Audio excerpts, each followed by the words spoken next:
Moby-Dick, or The Whale, by Herman Melville.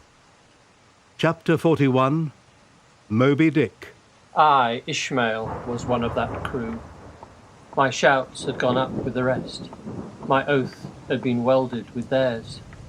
And stronger I shouted, and more did I hammer and clinch my oath, because of the dread in my soul. A wild, mystical, sympathetical feeling was in me. Ahab's quenchless feud seemed mine. With greedy ears I learned the history of that murderous monster, against whom I and all the others had taken our oaths of violence and revenge. For some time past, though at intervals only, the unaccompanied, secluded white whale had haunted those uncivilized seas mostly frequented by the sperm whale fishermen. But not all of them knew of his existence. Only a few of them, comparatively, had knowingly seen him, while the number who as yet had actually and knowingly given battle to him was small indeed. For, owing to the large number of whale cruisers, the disorderly way they were sprinkled over the entire watery circumference, many of them adventurously pushing their quest along solitary latitudes, so as seldom or never for a whole 12 months or more on a stretch to encounter a single news-telling sail of any sort. The inordinate length of each separate voyage, the irregularity of the times of sailing from home, all these, with other circumstances, direct and indirect, long obstructed the spread through the whole worldwide whaling fleet of the special, individualized tidings concerning Moby-Dick. It was hardly to be doubted that several vessels reported to have encountered at such and such a time, or on such and such a meridian, a sperm whale of uncommon magnitude and malignity, which whale, after doing great mischief to his assailants, had completely escaped them. To some minds, it was not an unfair presumption, I say, that the whale in question must have been no other than Moby-Dick. Yet as of late, the sperm whale fishery had been marked by various and not infrequent instances of great ferocity, cunning, and malice in the monster attack. Therefore it was that those who by accident ignorantly gave battle to Moby-Dick, such hunters perhaps, for the most part, were content to ascribe the peculiar terror he bred, more, as it were, to the perils of the sperm whale fishery at large, than to the individual cause. In that way, mostly, the disastrous encounter between Ahab and the whale had hitherto been popularly regarded. And as for those who, previously hearing of the white whale, by chance caught sight of him, in the beginning of the thing they had every one of them almost as boldly and fearlessly lowered for him as for any other whale of the species.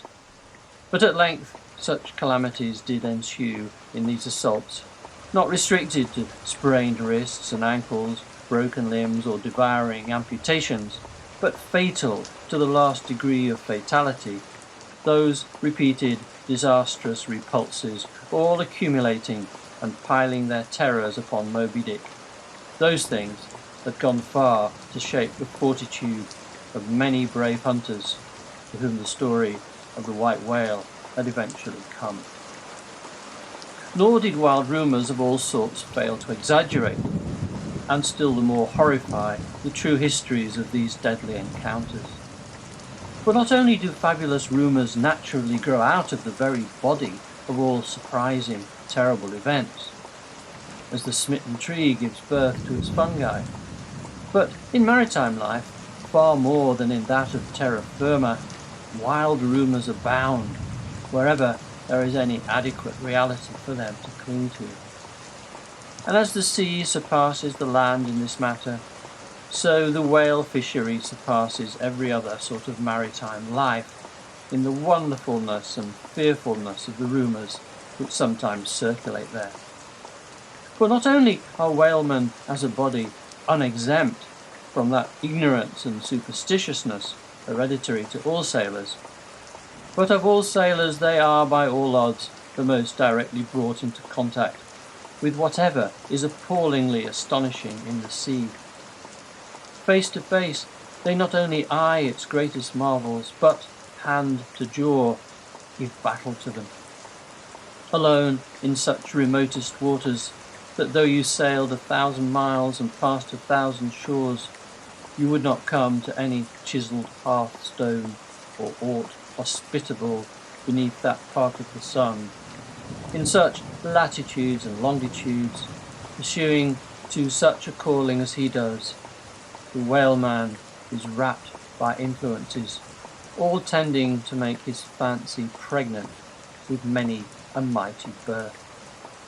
No wonder then that ever-gathering volume from the mere transit over the wildest watery spaces, the outblown rumours of the white whale did, in the end, incorporate with themselves all manner of morbid hints and half-formed fetal suggestions of supernatural agencies, which eventually invested Moby-Dick with new terrors unborrowed from anything that visibly appears.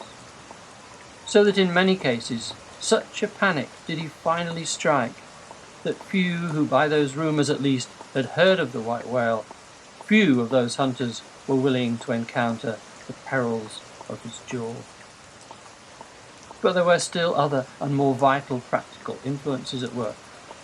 Not even at the present day has the original prestige of the sperm whale, as fearfully distinguished from all other species of the Leviathan, died out of the minds of the whalemen as a body. There are those this day among them who, though intelligent and courageous enough in offering battle to the Greenland or right whale, would perhaps, either from professional inexperience or incompetency or timidity, decline a contest with the sperm whale. At any rate, there are plenty of whalemen, especially among those whaling nations not sailing under the American flag, who have never hostilely encountered the sperm whale, but whose sole knowledge of the Leviathan is restricted to the ignoble monster primitively pursued in the north.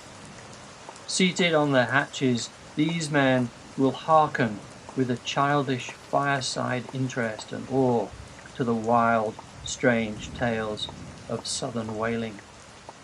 Nor is the preeminent tremendousness of the great sperm whale anywhere more feelingly comprehended than on board of those prows which stem him. And as if the now tested reality of his might had, in former legendary times, thrown its shadow before it, we find some book naturalists, Ollison and Povelson, declaring the sperm whale not only to be a consternation to every other creature in the sea, but also to be so incredibly ferocious as continually to be athirst for human blood. Nor even down to so late a time as Cuvier's were these or almost similar impressions effaced. For in his natural history, the Baron himself affirms that at sight of the sperm whale, all fish, sharks included, are, quote, struck with the most lively terrors, and often in the precipitancy of their flight dash themselves against the rocks with such violence as to cause instantaneous death, unquote. And however the general experiences in the fishery may amend such reports as these, yet in their full terribleness, even to the bloodthirsty item of Povelson, the superstitious belief in them is, in some vicissitudes of their vocation, revived in the minds of the hunters. So that overawed by rumours and portents concerning him, not a few of the fishermen recalled, in reference to Moby-Dick, the earlier days of the sperm whale fishery, when it was oftentimes hard to induce long-practised right whalemen to embark in the perils of this new and daring warfare. Such men protesting that although other leviathans might be hopefully pursued, yet to chase and point lances at such an apparition as the sperm whale was not for mortal man, that to attempt it would be inevitably to be torn into a quick eternity. On this head, there are some remarkable documents that may be consulted. Nevertheless, some there were who even in the face of these things were ready to give chase to Moby-Dick, and a still greater number who, chancing only to hear of him distantly and vaguely, without the specific details of any certain calamity, and without superstitious accompaniments, were sufficiently hardy not to flee from the battle, if offered. One of the wild suggestings referred to as at last coming to be linked with the white whale in the minds of the superstitiously inclined was the unearthly conceit that Moby-Dick was ubiquitous, that he had actually been encountered in opposite latitudes at one and the same instant of time. Nor, credulous as such minds must have been, was this conceit altogether without some faint show of superstitious probability. For as the secrets of the currents in the seas have never yet been divulged, even to the most erudite research, so the hidden ways of the sperm whale, when beneath the surface, remain in great part unaccountable to his pursuers, and from time to time have originated the most curious and contradictory speculations regarding them, especially concerning the mystic modes whereby, after sounding to a great depth, he transports himself with such vast swiftness to the most widely distant points. It is a thing well known to both American and English whale ships, and as well a thing placed upon authoritative record years ago by Scoresby, that some whales have been captured far north in the Pacific, in whose bodies have been found the barbs of harpoons darted in the Greenland seas. Nor is it to be gainsaid that in some of these instances it has been declared that the interval of time between the two assaults could not have exceeded very many days. Hence, by inference, it has been believed by some whalemen that the Northwest Passage, so long a problem to man, was never a problem to the whale.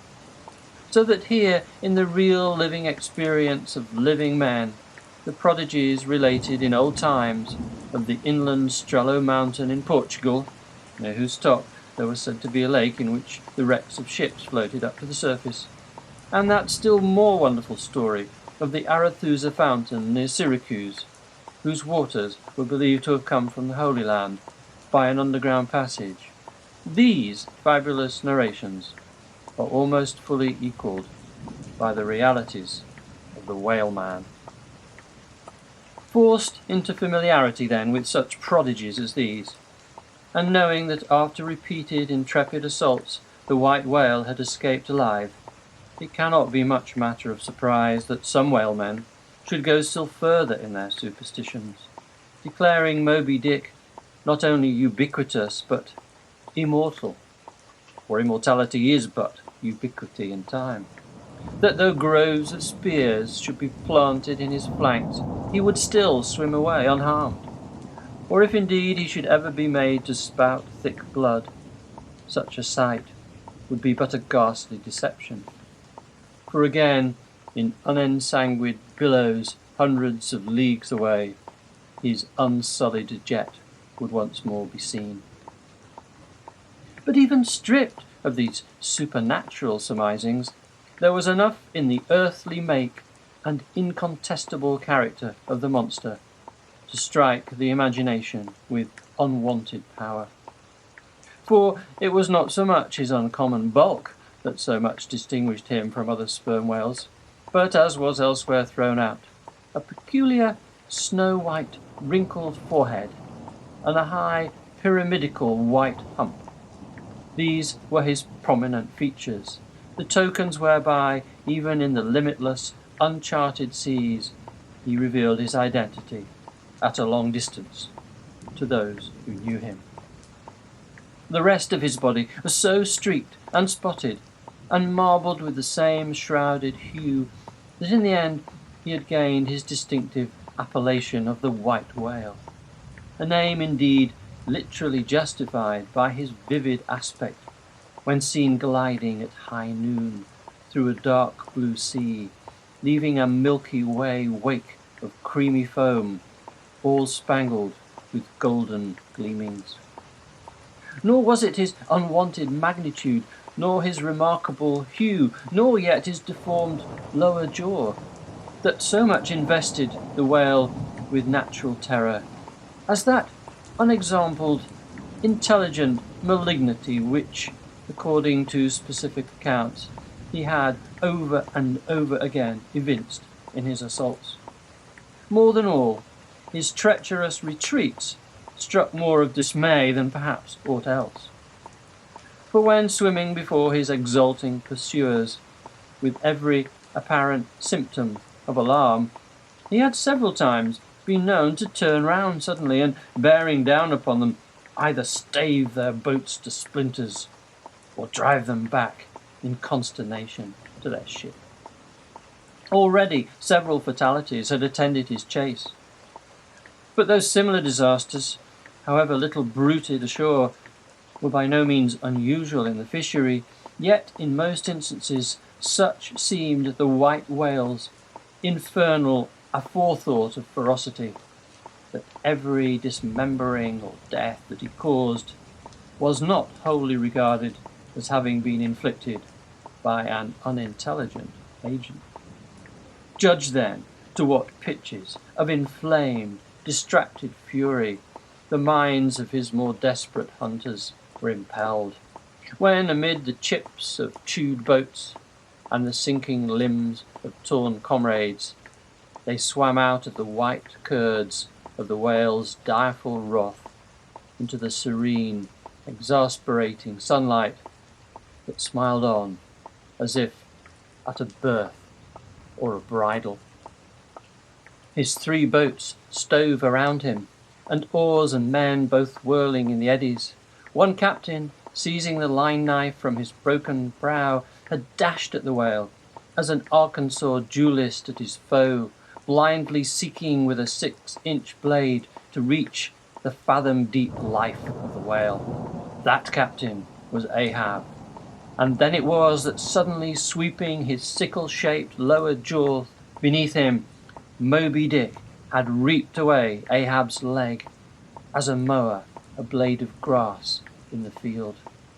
No turbaned Turk, no hired Venetian or Malay could have smote him with more seeming malice. Small reason was there to doubt then that ever since that almost fatal encounter, Ahab had cherished a wild vindictiveness against the whale.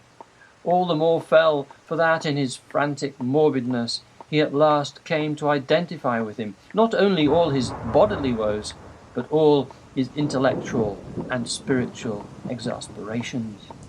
The white whale swam before him as the monomaniac incarnation of all those malicious agencies which some deep men feel eating in them, till they are left living on with half a heart and half a lung.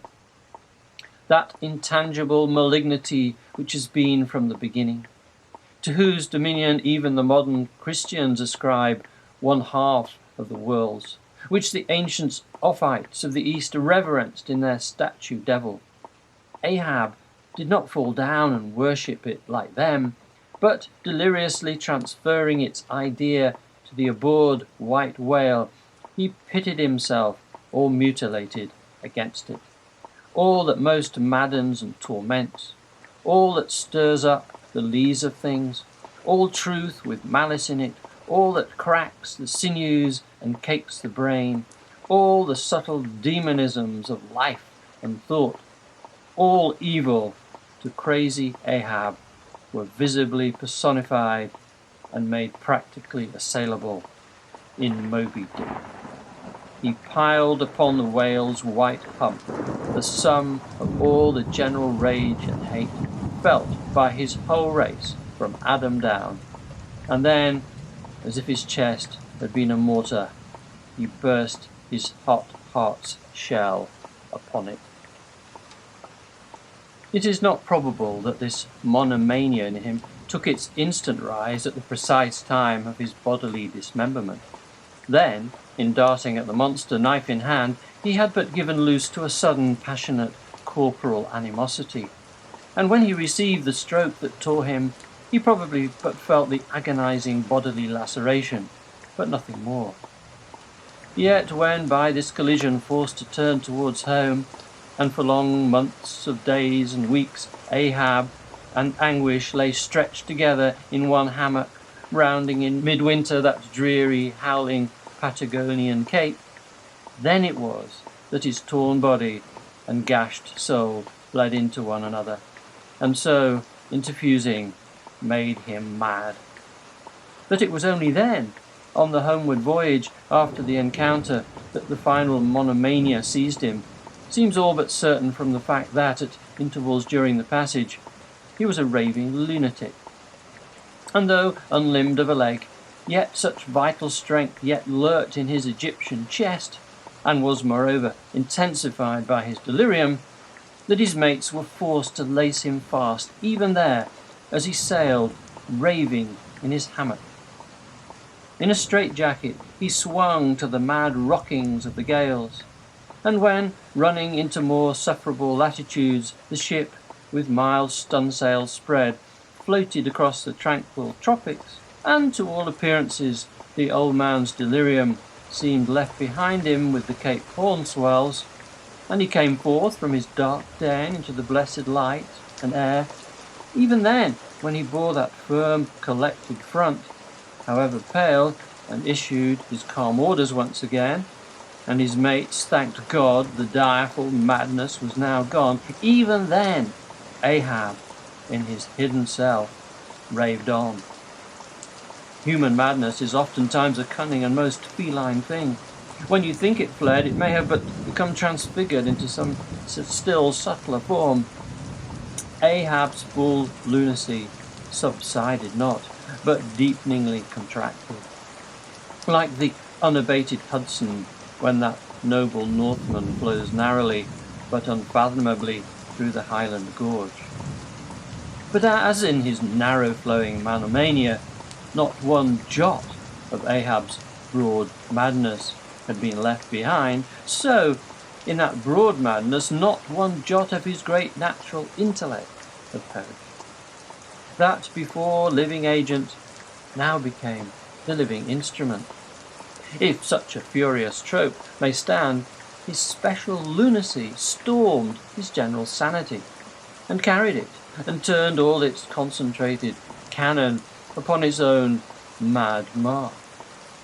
So that far from having lost his strength, Ahab, to that one end, did now possess 1,000-fold more potency than ever he had sanely brought to bear upon any one reasonable object. Much. Yet Ahab's larger, darker, deeper part remains unhinted, but vain to popularize profundities, and all truth is profound.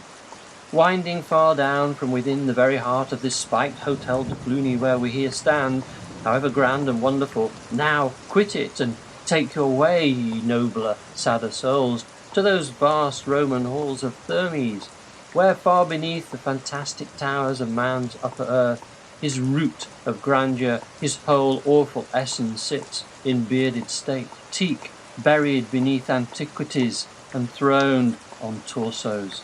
So, with a broken throne, the great gods mock that captive king. So, like a caryatid, he patient sits, upholding on his frozen brow the piled entablatures of ages. Wind ye down there, ye prouder, sadder souls. Question that proud, sad king. A family likeness. Aye, he did beget ye, ye young, exiled royalties. And from your grim sire only will the old state secret come. Now, in his heart, Ahab had some glimpse of this, namely, all my means are same, my motive and my object mad. Yet without power to kill or change or shun the fact, he likewise knew that to mankind he did long dissemble, in some sort did still. But that thing of his dissembling was only subject to his perceptibility, not to his will determinate. Nevertheless, so well did he succeed in that dissembling, that when with ivory leg he stepped ashore at last, no Nantucketer thought him otherwise than but naturally grieved, and that to the quick, with the terrible casualty which had overtaken him. The report of his undeniable delirium at sea was likewise popularly ascribed to a kindred cause, and so too all the added moodiness which always afterwards, to the very day of sailing in the Pequod on the present voyage, sat brooding on his brow. Nor is it so very unlikely that, far from distrusting his fitness for another whaling voyage on account of such dark symptoms, the calculating people of that prudent isle were inclined to harbour the conceit that for those very reasons he was all the better qualified and set on edge for a pursuit so full of rage and wildness as the bloody hunt of whales. Gnawed within and scorched without, with the infixed, unrelenting fangs of some incurable idea, such an one, could he be found, would seem the very man to dart his iron and lift his lance against the most appalling of all brutes. Or, if for any reason thought to be corporeally incapacitated for that, yet such an one would seem superlatively competent to cheer and howl on his underlings to the attack. But be all this as it may, certain it is that with the mad secret of his unabated rage bolted up and keyed in him, Ahab had purposely sailed upon the present voyage with the one only and all-engrossing object of hunting the white whale. Had any one of his old acquaintances on shore but half dreamed of what was lurking in him then, how soon would their aghast and righteous souls have wrenched the ship from such a fiendish man? They were bent on profitable cruises, the profit to be counted down in dollars from the mint. He was intent on an audacious, immitigable, and supernatural revenge. Here then was this grey-headed, ungodly old man, chasing with curses a Job's whale round the world, at the head of a crew, too, chiefly made up of mongrel renegades and castaways and cannibals, morally enfeebled also by the incompetence of mere unaided virtue or right-mindedness in Starbuck, the invulnerable jollity of indifference and recklessness in Stubb, and the pervading mediocrity in Flask. Such a crew, so officered, seemed specially picked and packed by some infernal fatality to help him to his monomaniac revenge. How it was that they so aboundingly responded to the old man's ire, by what evil magic their souls were possessed, that at times his hate seemed almost theirs, the white whale as much their insufferable foe as his. How all this came to be, what the white whale was to them, or how to their unconscious understandings also, in some dim, unsuspected way, he might have seemed the gliding great demon of the seas of life. All this to explain would be to dive deeper than Ishmael can go. The subterranean miner that works in us all, how can one tell whither leads his shaft? By the ever-shifting, muffled sound of his pick. Who does not feel the irresistible arm drag?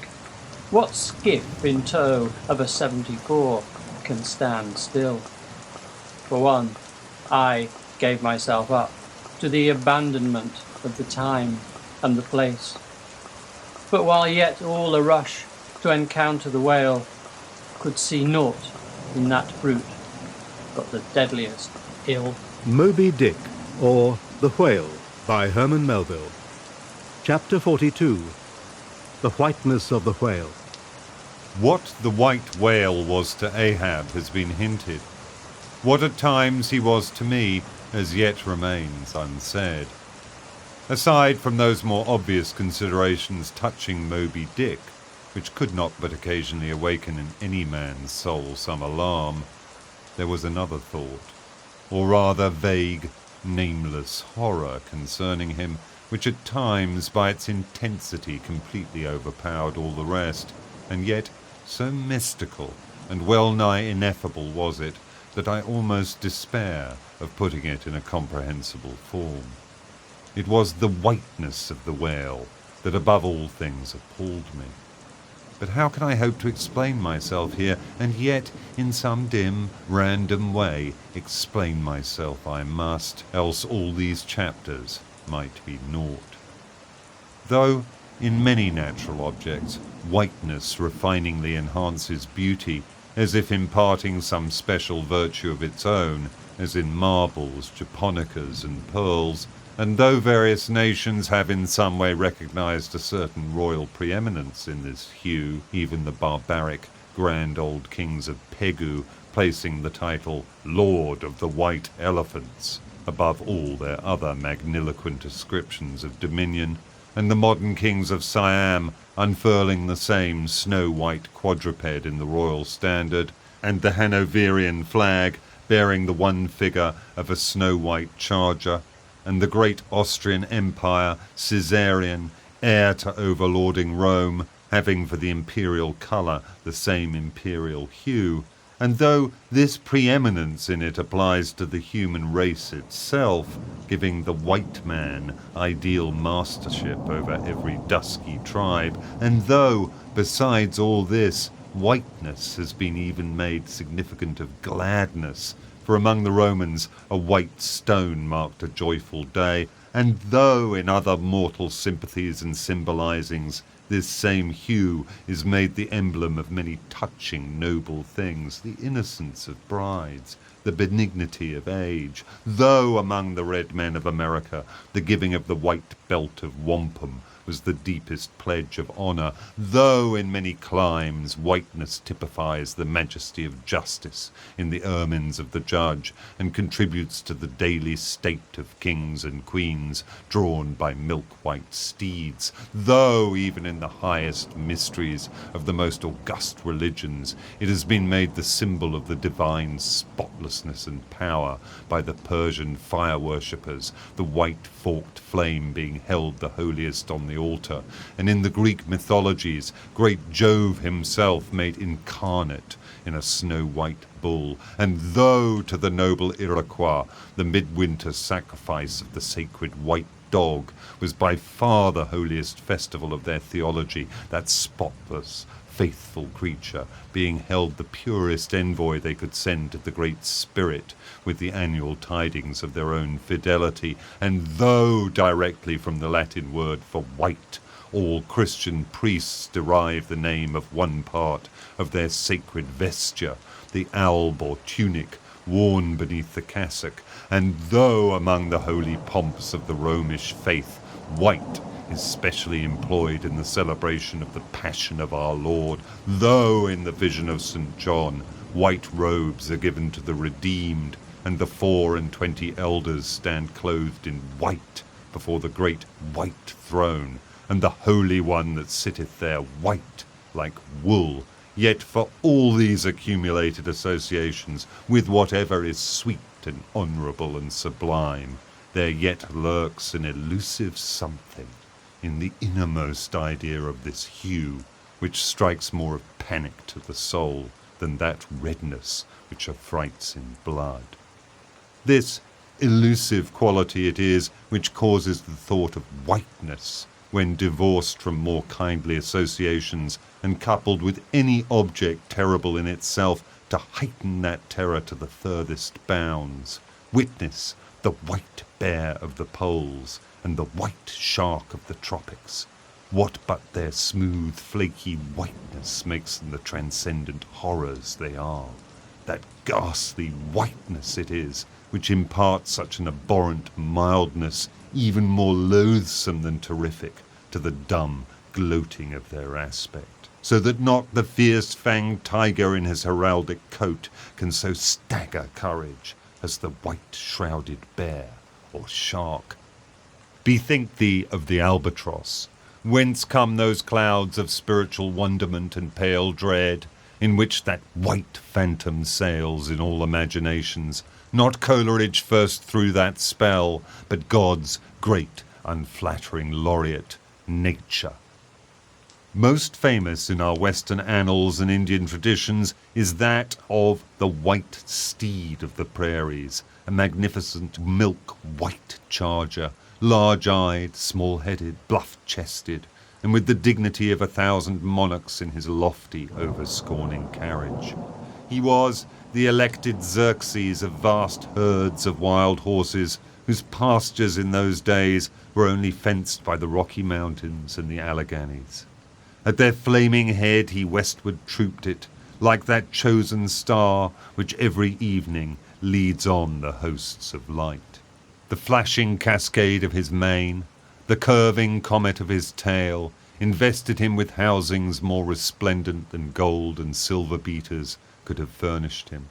A most imperial and archangelical apparition of that unfallen western world, which to the eyes of the old trappers and hunters revived the glories of those primeval times when Adam walked majestic as a god, bluff-bowed and fearless as this mighty steed, whether marching amid his aides and marshals in the van of countless cohorts that endlessly streamed it over the plains like an Ohio, or whether with his circumambient subjects browsing all around at the horizon, the white steed gallopingly reviewed them with warm nostrils reddening through his cool milkiness.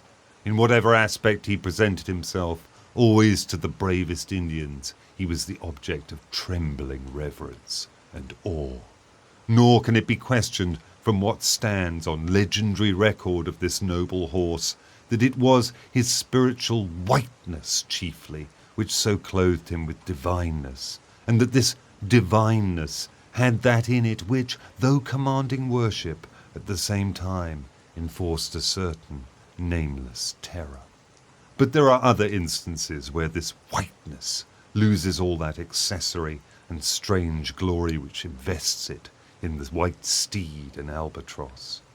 What is it that in the albino man so peculiarly repels and often shocks the eye, as that sometimes he is loathed by his own kith and kin? It is that whiteness which invests him, a thing expressed by the name he bears. The albino is as well made as other men, has no substantive deformity, and yet this mere aspect of all-pervading whiteness makes him more strangely hideous than the ugliest abortion. Why should this be so? Nor, in quite other aspects, does nature in her least palpable, but not the less malicious agencies, fail to enlist among her forces this crowning attribute of the terrible. From its snowy aspect, the gauntleted ghost of the southern seas has been denominated the White Squall. Nor, in some historic instances, has the art of human malice emitted so potent an auxiliary. How wildly it heightens the effect of that passage in Froissart, when, masked in the snowy symbol of their faction, the desperate White Hoods of Ghent murder their bailiff in the marketplace.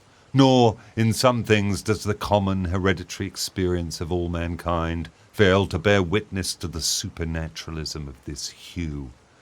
It cannot well be doubted that the one visible quality in the aspect of the dead which most appalls the gazer is the marble pallor lingering there, as if indeed that pallor were as much like the badge of consternation in the other world as of mortal trepidation here.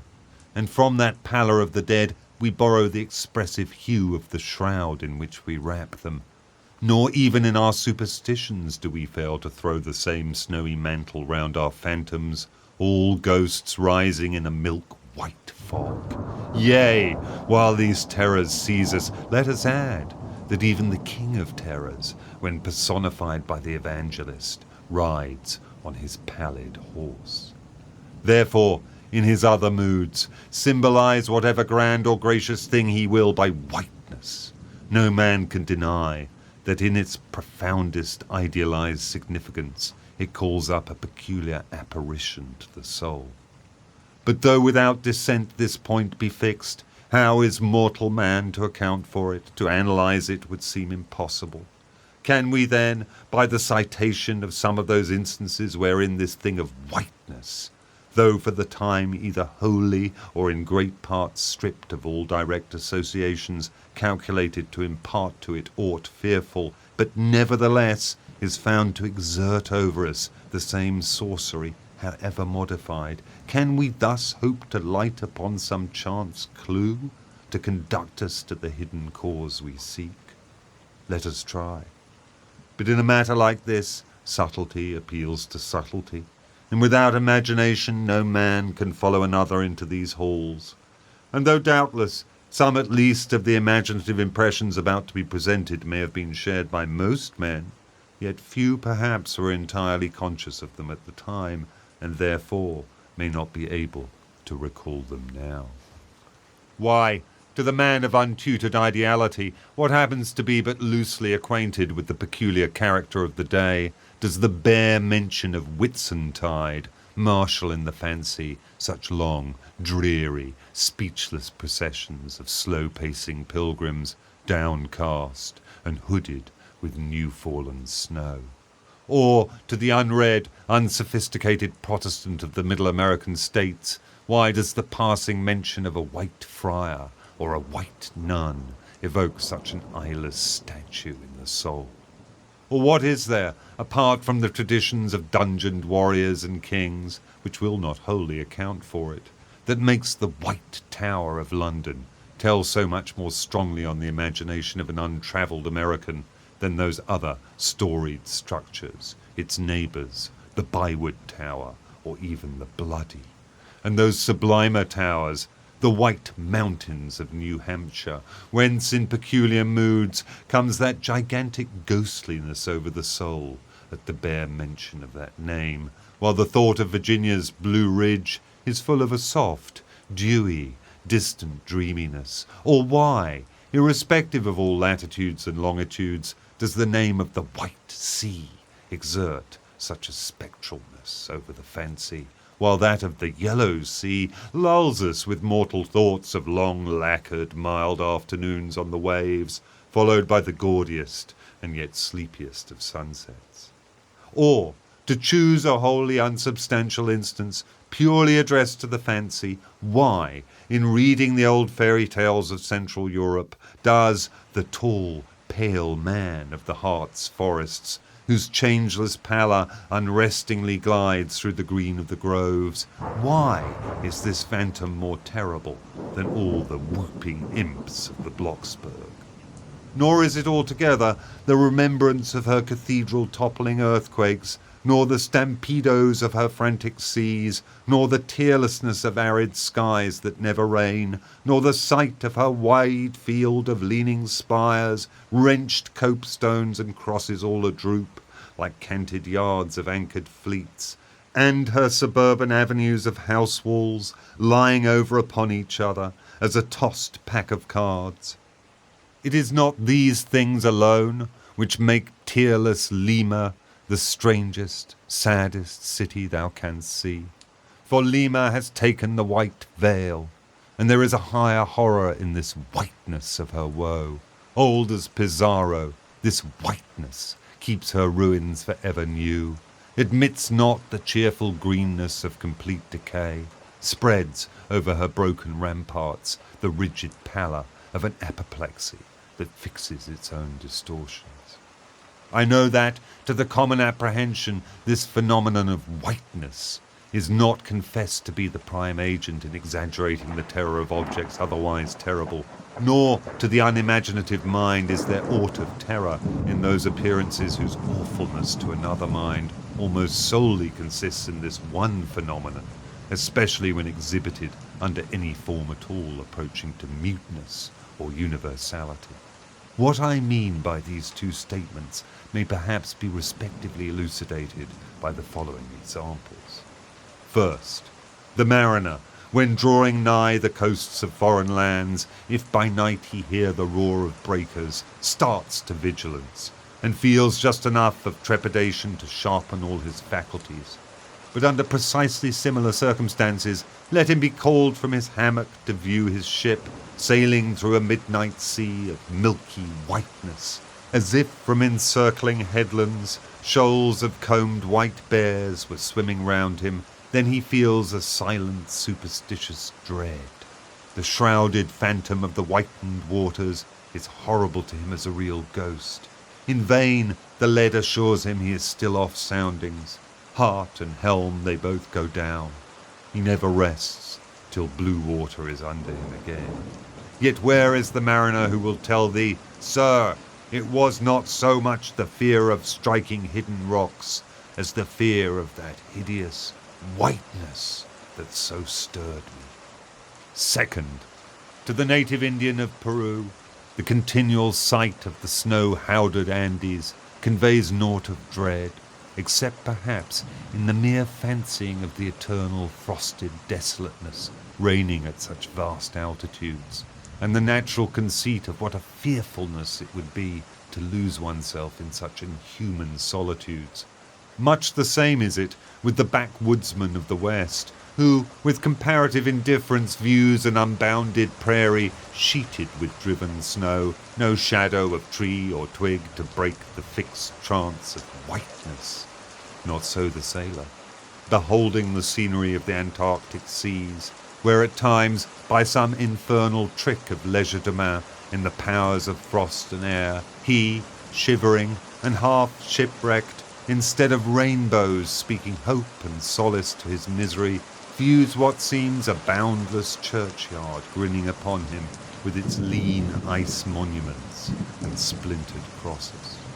But thou sayest, methinks, this white-lead chapter about whiteness is but a white flag hung out from a craven soul. Thou surrenderest to a hypo-Ishmael. Tell me, why this strong young colt, foaled in some peaceful valley of Vermont, far removed from all beasts of prey, why is it that upon the sunniest day, if you but shake a fresh buffalo robe behind him so that he cannot even see it, but only smells its wild animal muskiness, why will he start, snort, and with bursting eyes paw the ground in frenzies of affright? There is no remembrance in him of any gorings of wild creatures in his green northern home, so that the strange muskiness he smells cannot recall to him anything associated with the experience of former perils. For what knows he, this New England colt, of the black bisons of distant Oregon? No, but here thou beholdest even in a dumb brute the instinct of the knowledge of the demonism in the world. Though thousands of miles from Oregon, still, when he smells that savage musk, the rending, goring bison herds are as present as to the deserted wild foal of the prairies, which this instant they may be trampling into dust. Thus, then, the muffled rollings of a milky sea, the bleak rustlings of the festooned frosts of mountains, the desolate shiftings of the wind-rode snows of prairies, all these, to Ishmael, are as the shaking of that buffalo robe to the frightened colt. Though neither knows where lie the nameless things of which the mystic sign gives forth such hints, yet with me, as with the colt, somewhere those things must exist, though in many of its aspects this visible world seems formed in love, the invisible spheres were formed in fright. But not yet have we solved the incantation of this whiteness, and learned why it appeals with such power to the soul, and more strange and far more portentous, why, as we have seen, it is at once the most meaning symbol of spiritual things, nay, the very veil of the Christian's deity, and yet should be, as it is, the intensifying agent in things the most appalling to mankind. Is it that by its indefiniteness it shadows forth the heartless voids and immensities of the universe, and thus stabs us from behind with the thought of annihilation, when beholding the white depths of the Milky Way? Or is it that as in essence whiteness is not so much a colour as the visible absence of colour, and at the same time the concrete of all colours?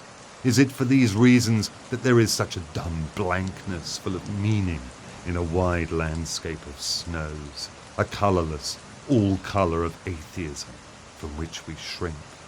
And when we consider that other theory of the natural philosophers, that all other earthly hues, every stately or lovely emblazoning, the sweet tinges of sunset skies and woods, yea, and the gilded velvets of butterflies and the butterfly cheeks of young girls, all these are but subtle deceits, not actually inherent in substances, but only laid on from without, so that all deified nature absolutely paints like the harlot, whose allurements cover nothing but the charnel house within.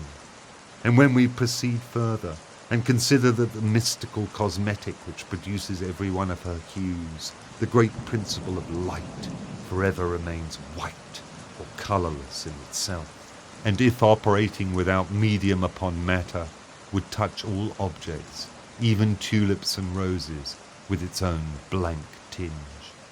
Pondering all this, the palsied universe lies before us a leper, and like wilful travellers in Lapland, who refuse to wear coloured and colouring glasses upon their eyes, so the wretched infidel gazes himself blind at the monumental white shroud that wraps all the prospect around him. And of all these things, the albino whale was the symbol.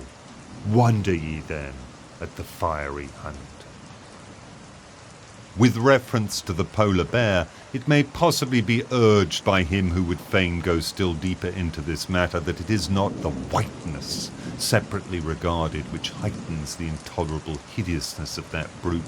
For, analysed, that heightened hideousness, it might be said, only arises from the circumstance that the irresponsible ferociousness of the creature stands invested in the fleece of celestial innocence and love, and hence, by bringing together two such opposite emotions in our minds, the polar bear frightens us with so unnatural a contrast.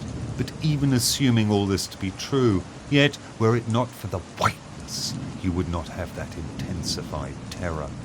As for the white shark, the white gliding ghostliness of repose in that creature, when beheld in his ordinary moods, strangely tallies with the same quality in the polar quadruped. This peculiarity is most vividly hit by the French in the name they bestow upon that fish.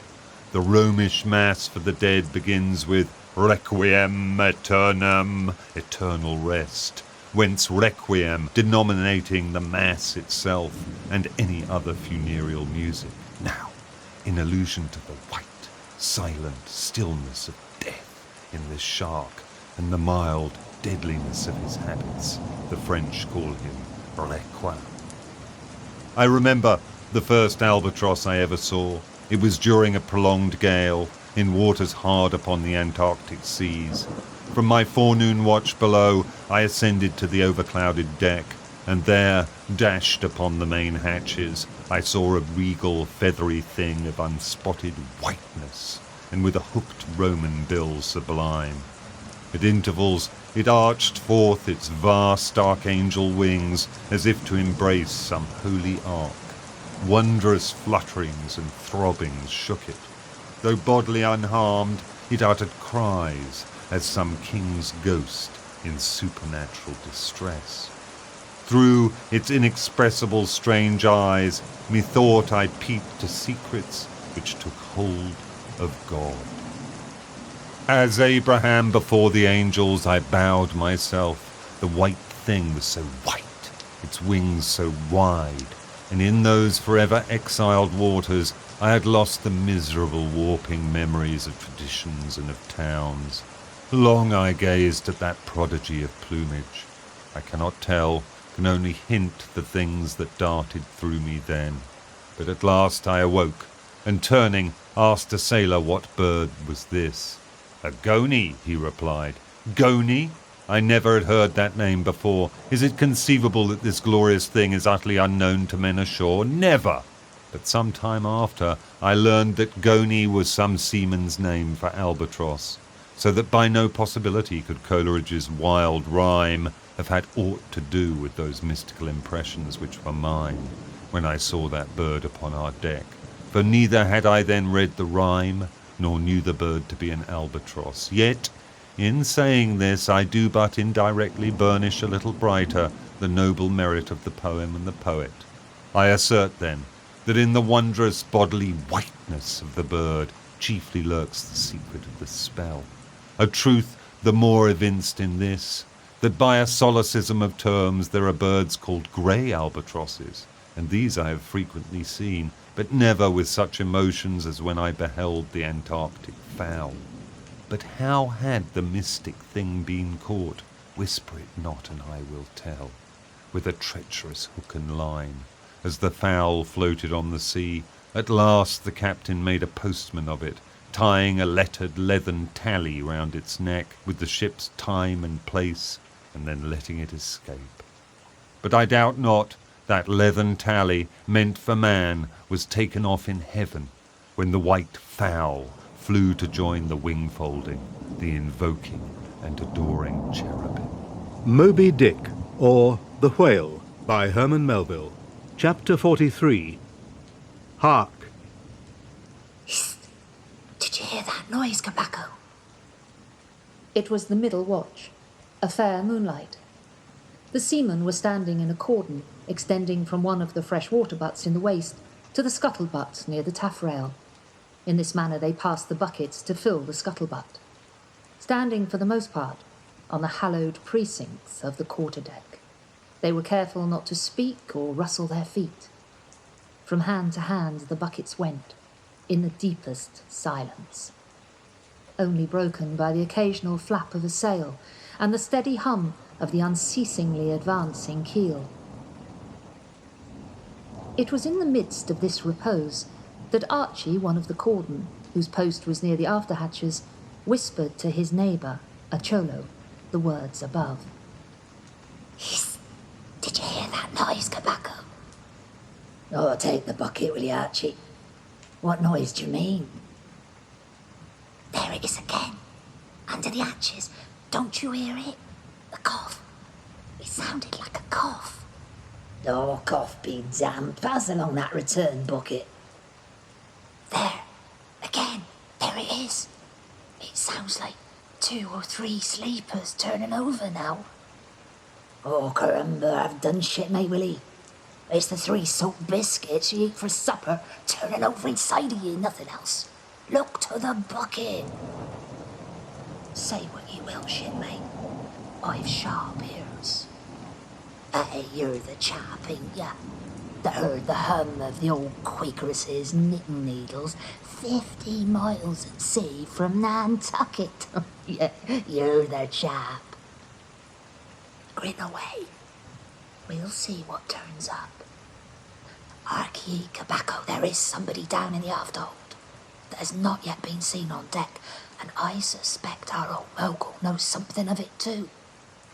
I heard Stubb tell Flask one morning watch that there was something of that sort in the wind. Tish! The bucket! Moby-Dick, or The Whale, by Herman Melville. Chapter 44. The Chart.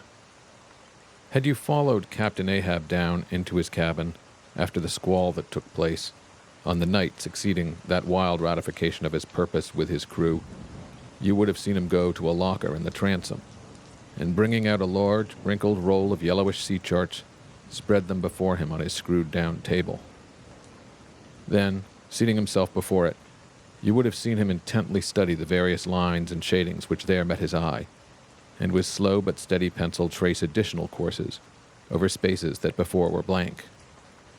At intervals, he would refer to piles of old logbooks beside him, wherein were set down the seasons and places in which, on various former voyages of various ships, sperm whales had been captured or seen. While thus employed, the heavy pewter lamp suspended in chains over his head continually rocked with the motion of the ship, and forever threw shifting gleams and shadows of lines upon his wrinkled brow, till it almost seemed that while he himself was marking out lines and courses on the wrinkled charts, some invisible pencil was also tracing lines and courses upon the deeply marked chart of his forehead. But it was not this night in particular that in the solitude of his cabin Ahab thus pondered over his charts. Almost every night they were brought out. Almost every night some pencil marks were effaced and others were substituted. For with the charts of all 4 oceans before him, Ahab was threading a maze of currents and eddies with a view to the more certain accomplishment of that monomaniac thought of his soul. Now, to anyone not fully acquainted with the ways of the Leviathans, it might seem an absurdly hopeless task thus to seek out one solitary creature in the unhooped oceans of this planet. But not so did it seem to Ahab, who knew the sets of all tides and currents, and thereby calculating the driftings of the sperm whale's food, and also calling to mind the regular ascertained seasons for hunting him in particular latitudes, could arrive at reasonable surmises almost approaching to certainties concerning the timeliest day to be upon this or that ground in search of his prey. So assured, indeed, is the fact concerning the periodicalness of the sperm whale's resorting to given waters that many hunters believe that could he be closely observed and studied throughout the world, were the logs for one voyage of the entire whale fleet carefully collated, then the migrations of the sperm whale would be found to correspond in invariability to those of the herring shoals or the flights of swallows. On this hint, attempts have been made to construct elaborate migratory charts of the sperm whale.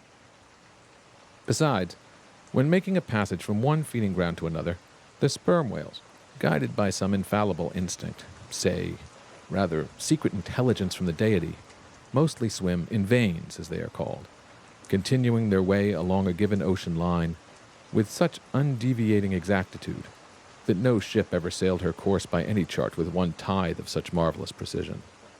Though, in these cases, the direction taken by any one whale may be straight as a surveyor's parallel, and though the line of advance be strictly confined to its own unavoidable straight wake, yet the arbitrary vein in which at these times he is said to swim generally embraces some few miles in width, more or less as the vein is presumed to expand or contract, but never exceeds the visual sweep from the whale ship's mastheads when circumspectly gliding along this magic zone.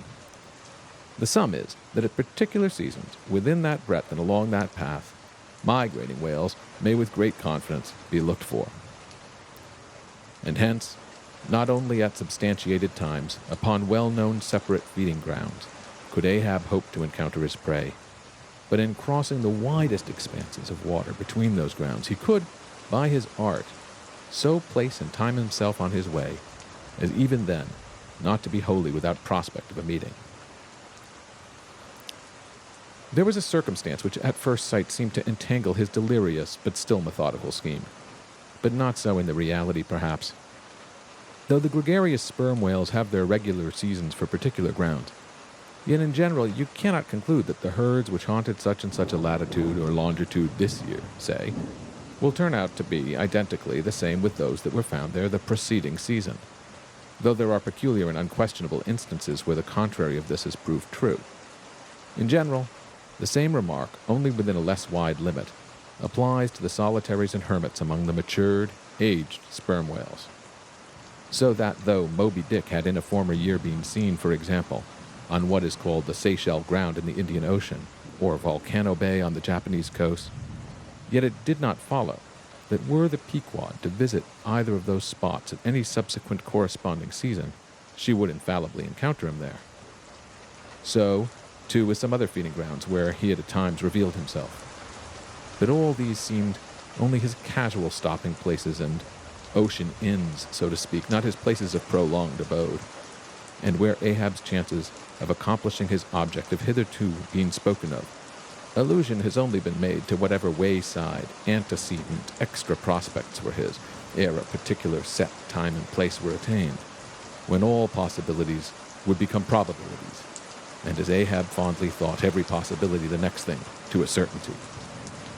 That particular set time and place were conjoined in the one technical phrase, the season on the line. For there and then, for several consecutive years, Moby-Dick had been periodically descried, lingering in those waters for a while as the sun, in its annual round, loiters for a predicted interval in any one sign of the zodiac. There it was, too, that most of the deadly encounters with the white whale had taken place. There, the waves were storied with his deeds. There also was that tragic spot where the monomaniac old man had found the awful motive to his vengeance. But in the cautious comprehensiveness and unloitering vigilance with which Ahab threw his brooding soul into this unfaltering hunt, he would not permit himself to rest all his hopes upon the one crowning fact above mentioned, however flattering it might be to those hopes, nor, in the sleeplessness of his vow, could he so tranquilize his unquiet heart as to postpone all intervening quest. Now, the Pequod had sailed from Nantucket at the very beginning of the season on the line. no possible endeavor that could enable her commander to make the great passage southwards, double Cape Horn, and then running down 60 degrees of latitude arrive in the equatorial Pacific in time to cruise there. Therefore, he must wait for the next ensuing season. Yet the premature hour of the Pequod sailing had, perhaps, been covertly selected by Ahab with a view to this very complexion of things, because an interval of 365 days and nights was before him, an interval which, instead of impatiently enduring ashore, he would spend in a miscellaneous hunt. If by chance the white whale, spending his vacation in seas far remote from his periodical feeding grounds, should turn up his wrinkled brow off the Persian Gulf or in the Bengal Bay or China Seas, or in any other waters haunted by his race, so that monsoons, pampas, nor'westers, harmatons, trades, any wind but the Levanter and Simoom might blow Moby-Dick into the devious zigzag world circle of the Pequod's circumnavigating wake. But granting all this, yet, regarded discreetly and coolly, seems it not but a mad idea, this, that in the broad, boundless ocean, one solitary whale, even if encountered, should be thought capable of individual recognition from his hunter, even as a white-bearded mufti in the thronged thoroughfares of Constantinople? No, for the peculiar snow-white brow of Moby-Dick and his snow-white hump could not but be unmistakable. And have I not tallied the whale? Ahab would mutter to himself, as after poring over his charts till long after midnight he would throw himself back in reveries. Tallied him, and shall he escape? His broad fins are bored and scalloped out like a lost sheep's ear. And here, his mad mind would run out in a breathless race, till a weariness and faintness of pondering came over him, and in the open air of the deck he would seek to recover his strength. Ah, God, what trances of torments does that man endure, who is consumed with one unachieved revengeful desire? He sleeps with clenched hands, and wakes with his own bloody nails in his palms. Often, when forced from his hammock by exhausting and intolerably vivid dreams of the night, which, resuming his own intense thoughts through the day, carried them on amid a clashing of frenzies, and whirled them round and round in his blazing brain, till the very throbbing of his life-spot became insufferable anguish. And when, as was sometimes the case, these spiritual throes in him heaved his being up from its base, and a chasm seemed opening in him from which forked flames and lightnings shot up, and accursed fiends beckoned him to leap down among them, when this hell in himself yawned beneath him, a wild cry would be heard through the ship, and with glaring eyes Ahab would burst from his stateroom, as though escaping from a bed that was on fire. Yet these, perhaps, instead of being the unsuppressible symptoms of some latent weakness, or fright at his own resolve, were but the plainest tokens of its intensity. For at such times crazy Ahab, the scheming, unappeasedly steadfast hunter of the white whale, this Ahab that had gone to his hammock, was not the agent that so caused him to burst from it in horror again. The latter was the eternal living principle or soul in him, and in sleep, being for the time dissociated from the characterizing mind, which at other times employed it for its outer vehicle or agent, it spontaneously sought escape from the scorching contiguity of the frantic thing, of which, for the time, it was no longer an integral. But as the mind does not exist, unless leagued with the soul, therefore it must have been that in Ahab's case, yielding up all his thoughts and fancies to his one supreme purpose, that purpose, by its own sheer inveteracy of will, forced itself against gods and devils into a kind of self-assumed, independent being of its own. Nay, could grimly live and burn, while the common vitality to which it was conjoined fled horror-stricken from the unbidden and unfathered birth. Therefore, the tormented spirit that glared out of bodily eyes, when what seemed Ahab rushed from his room, was, for the time, but a vacated thing, a formless, somnambulistic being. A ray of living light, to be sure, but without an object. Moby-Dick, or The Whale, by Herman Melville. Chapter 45. The Affidavit. So far as what there may be of a narrative in this book, and indeed is indirectly touching one or two very interesting and curious particulars in the habits of sperm whales. The foregoing chapter, in its earliest part, is as important to one as will be found in this volume. But the leading matter of it requires to be still further and more familiarly enlarged upon, in order to be adequately understood, and moreover to take away any incredulity which a profound ignorance of the entire subject may induce in some minds, as to the natural verity of the main points of this affair. I care not to perform this part of my task methodically, but shall be content to produce the desired impression by separate citations of items, practically or reliably known to me as a whaleman. And from these citations, I take it, the conclusion aimed at will naturally follow of itself. First, I have personally known 3 instances where a whale, after receiving a harpoon, has effected a complete escape, and, after an interval, in one instance of 3 years, has been again struck by the same hand and slain, when the 2 irons, both marked by the same private cipher, have been taken from the body. In the instance where 3 years intervened between the flinging of the 2 harpoons, and I think it may have been something more than that, the man who darted them happening in the interval to go in a trading ship on a voyage to Africa, went ashore there, joined a discovery party, and penetrated far into the interior, where he traveled for a period of nearly 2 years, often endangered by serpents, savages, tigers, poisonous miasmas, with all the other common perils incident to wandering in the heart of unknown regions. Meanwhile, the whale he had struck must also have been on its travels. No doubt it had thrice circumnavigated the globe, brushing with its flanks all the coasts of Africa, but to no purpose. This man and this whale again came together, and the one vanquished the other. I say I, myself, have known 3 instances similar to this. That is, in 2 of them I saw the whale struck, and upon the second attack saw the 2 irons with the respective marks cut in them, afterwards taken from the dead fish. In the 3-year instance, it so fell out that I was in the boat both times, first and last, and the last time distinctly recognized a peculiar sort of huge mole under the whale's eye, which I had observed there 3 years previous. I say 3 years, but I am pretty sure it was more than that. Here are 3 instances, then, which I personally know the truth of, but I have heard of many other instances from persons whose veracity in the matter there is no good ground to impeach. Secondly, it is well known in the sperm whale fishery, however ignorant the world ashore may be of it, that there have been several memorable historical instances where a particular whale in the ocean has been at distant times and places popularly cognizable. Why such a whale became thus marked was not altogether and originally owing to his bodily peculiarities as distinguished from other whales. For however peculiar in that respect any chance whale may be, they soon put an end to his peculiarities by killing him and boiling him down into a peculiarly valuable oil.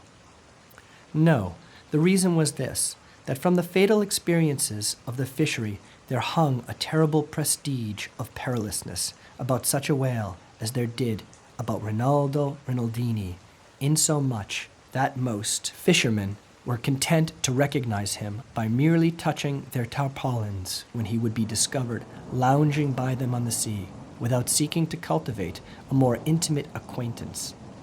Like some poor devils ashore that happen to know an irascible great man, they make distant, unobtrusive salutations to him in the street, lest if they pursued the acquaintance further, they might receive a summary thump for their presumption. But not only did each of these famous whales enjoy great individual celebrity, nay, you may call it an ocean-wide renown. Not only was he famous in life, and now is immortal in forecastle stories after death, but he was admitted into all the rights, privileges, and distinctions of a name. Had as much a name indeed as Cambyses or Caesar. Was it not so, O Timor Tom, thou famed Leviathan, scarred like an iceberg, who so long didn't lurk in the oriental straits of that name, whose spout was oft seen from the palmy beach of Ombay? Was it not so, O New Zealand Jack, thou terror of all cruisers that crossed their wakes in the vicinity of the Tattoo Land? Was it not so, O Morcan, king of Japan, whose lofty jet they say at times assumed the semblance of a snow-white cross against the sky? Was it not so, O Don Miguel, thou Chilean whale, marked like an old tortoise with mystic hieroglyphics upon the back? In plain prose, here are 4 whales as well known to the students of cetacean history as Marius or Scylla to the classic scholar. But this is not all. New Zealand Tom and Don Miguel, after at various times creating great havoc among the boats of different vessels, were finally gone in quest of, systematically hunted out, chased and killed by valiant whaling captains, who heaved upon their anchors with that express object as much in view, as in setting out through the Narragansett woods, Captain Church of Old had in his mind to capture that notorious murderous savage, Anawan, the headmost warrior of the Indian King Philip. I do not know where I can find a better place than just here to make mention of 1 or 2 other things, which to me seem important, as in printed form establishing, in all respects, the reasonableness of the whole story of the white whale, more especially the catastrophe. For this is one of those disheartening instances where truth requires full as much bolstering as error. So ignorant are most landsmen of some of the plainest and most palpable wonders of the world, that without some hints touching the plain facts, historical and otherwise, of the fishery, they might scout at Moby-Dick as a monstrous fable, or still worse and more detestable, a hideous and intolerable allegory. First, though most men have some vague flitting ideas of the general perils of the grand fishery, yet they have nothing like a fixed, vivid conception of those perils and the frequency with which they recur. One reason perhaps is that not 1 in 50 of the actual disasters and deaths by casualties in the fishery ever finds a public record at home, however transient and immediately forgotten that record. Do you suppose that the poor fellow there, who this moment perhaps, caught by the whale line off the coast of New Guinea, is being carried down to the bottom of the sea by the sounding Leviathan, do you suppose that that poor fellow's name will appear in the newspaper obituary you will read tomorrow at your breakfast? No, because the mails are very irregular between here and New Guinea. In fact, did you ever hear what might be called regular news, directed or indirect from New Guinea? Yet, I tell you that upon one particular voyage, which I made to the Pacific, among many others we spoke, 30 different ships, every one of which had a death by a whale, some of them more than 1, and 3 that had each lost a boat's crew. For God's sake, be economical with your lamps and candles. Not a gallon you burn, but at least 1 drop of man's blood was spilled for it. Secondly, people ashore have indeed some indefinite idea that a whale is an enormous creature of enormous power. But I have ever found that when narrating to them some specific example of this twofold enormousness, they have significantly complimented me upon my facetiousness, when I declare upon my soul I had no more idea of being facetious than Moses when he wrote the history of the plagues of Egypt. But fortunately, the special point I here seek can be established upon testimony entirely independent of my own. That point is this: the sperm whale is in some cases sufficiently powerful, knowing, and judiciously malicious, as with direct aforethought to stave in, utterly destroy, and sink a large ship. And what is more, the sperm whale has done it.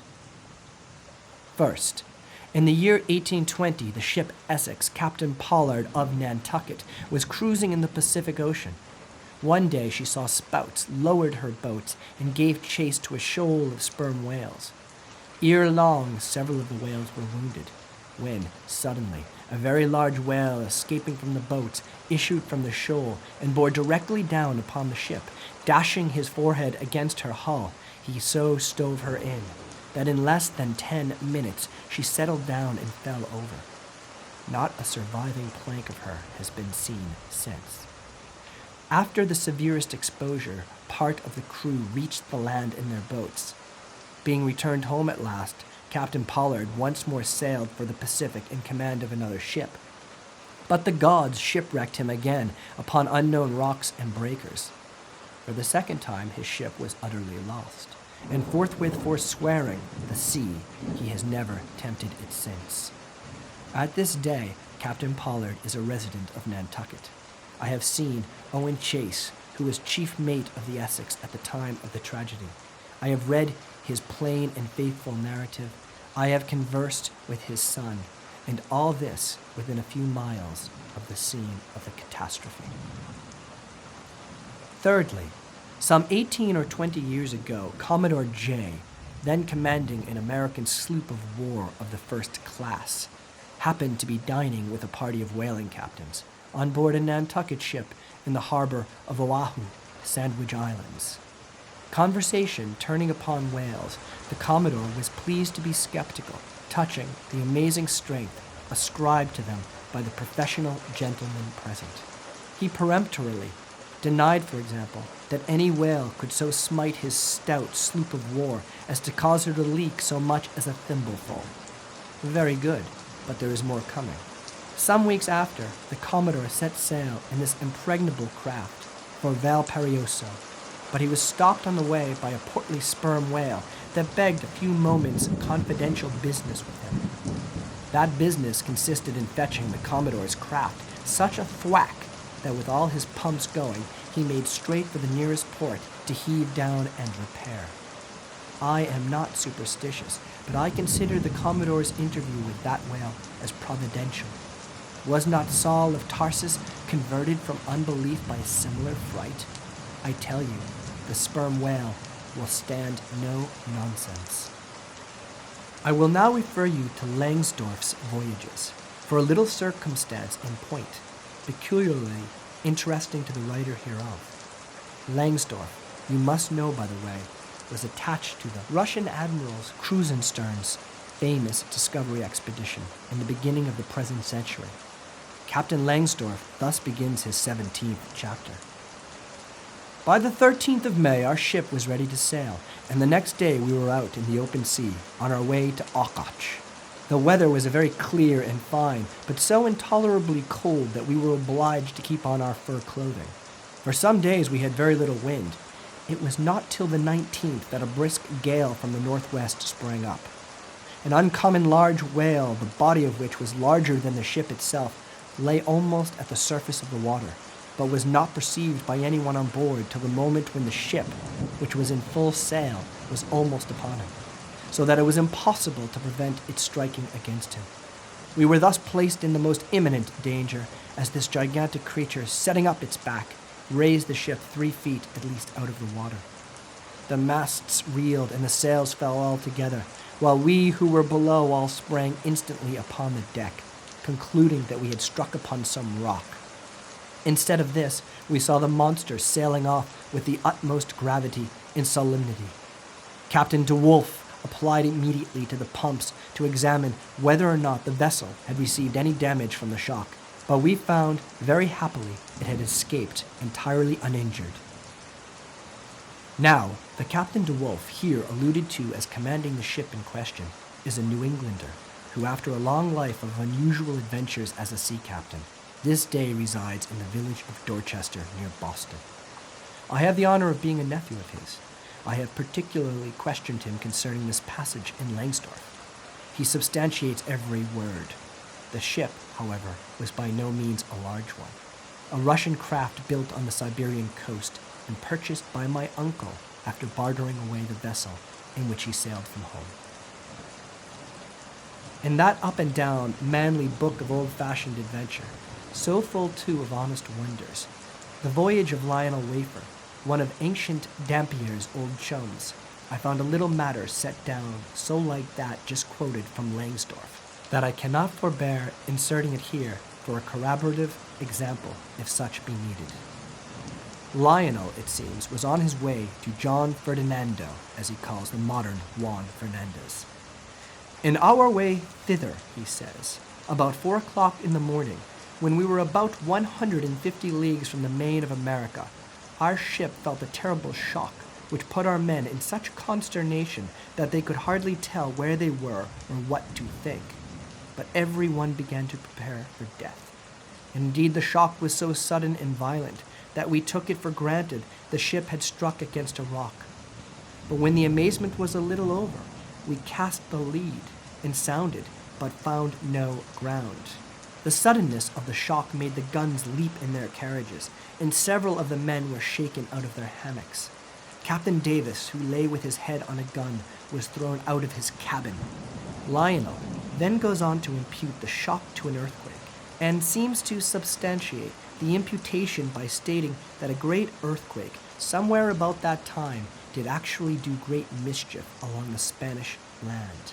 But I should not much wonder if, in the darkness of that early hour of the morning, the shock was after all caused by an unseen whale vertically bumping the hull from beneath. I might proceed with several more examples, one way or another known to me, of the great power and malice at times of the sperm whale. In more than one instance, he has been known not only to chase the assailing boats back to their ships, but to pursue the ship itself, and long withstand all the lances hurled at him from its decks. The English ship Pussy Hall can tell a story of that head, and as for his strength, let me say that there have been examples where the lines attached to a running sperm whale have, in a calm, been transferred to the ship and secured there. The whale towing her great hull through the water as a horse walks off with a cart. Again, it is very often observed that if the sperm whale, once struck, is allowed time to rally, he then acts, not so often with blind rage as with willful, deliberate designs of destruction to his pursuers. Nor is it without conveying some eloquent indication of his character that upon being attacked, he will frequently open his mouth and retain it in that dread expansion for several consecutive minutes. But I must be content with only one more and a concluding illustration, a remarkable and most significant one, by which you will not fail to see that not only is the most marvelous event in this book corroborated by plain facts of the present day, but that these marvels, like all marvels, are mere repetitions of the ages, so that for the millionth time we say Amen with Solomon. Verily, there is nothing new under the sun. In the 6th Christian century lived Procopius, a Christian magistrate of Constantinople, in the days when Justinian was emperor and Belisarius general. As many know, he wrote the history of his own times, a work every way of uncommon value. By the best authorities, he has always been considered a most trustworthy and unexaggerating historian, except in some one or two particulars, not at all affecting the matter presently to be mentioned. Now, in this history of his, Procopius mentions that during the term of his prefecture at Constantinople, a great sea monster was captured in the neighboring Propontis, or Sea of Marmora, after having destroyed vessels at intervals in those waters for a period of more than 50 years. A fact thus set down in substantial history cannot easily be gainsaid, nor is there any reason it should be. Of what precise species this sea monster was is not mentioned, but as he destroyed ships, as well as for other reasons, he must have been a whale. And I am strongly inclined to think a sperm whale. And I will tell you why. For a long time I fancied that the sperm whale had been always unknown in the Mediterranean and the deep waters connecting with it. Even now I am certain that those seas are not, and perhaps never can be, in the present constitution of things, a place for his habitual gregarious resort. But further investigations have recently proven to me that in modern times there have been isolated instances of the presence of the sperm whale in the Mediterranean. I am told on good authority that on the Barbary coast, a Commodore Davis of the British Navy found the skeleton of a sperm whale. Now, as a vessel of war readily passes through the Dardanelles, hence a sperm whale could, by the same route, pass out of the Mediterranean into the Propontis. In the Propontis, as far as I can learn, none of that peculiar substance called brit is to be found, the aliment of the right whale. but I have every reason to believe that the food of the sperm whale, squid, or cuttlefish lurks at the bottom of that sea, because large creatures, but by no means the largest of that sort, have been found at its surface. If, then, you properly put these statements together and reason upon them a bit, you will clearly perceive that, according to all human reasoning, Moby-Dick, or The Whale. Chapter 46. Surmises. Though consumed with the hot fire of his purpose, Ahab in all his thoughts and actions ever had in view the ultimate capture of Moby-Dick.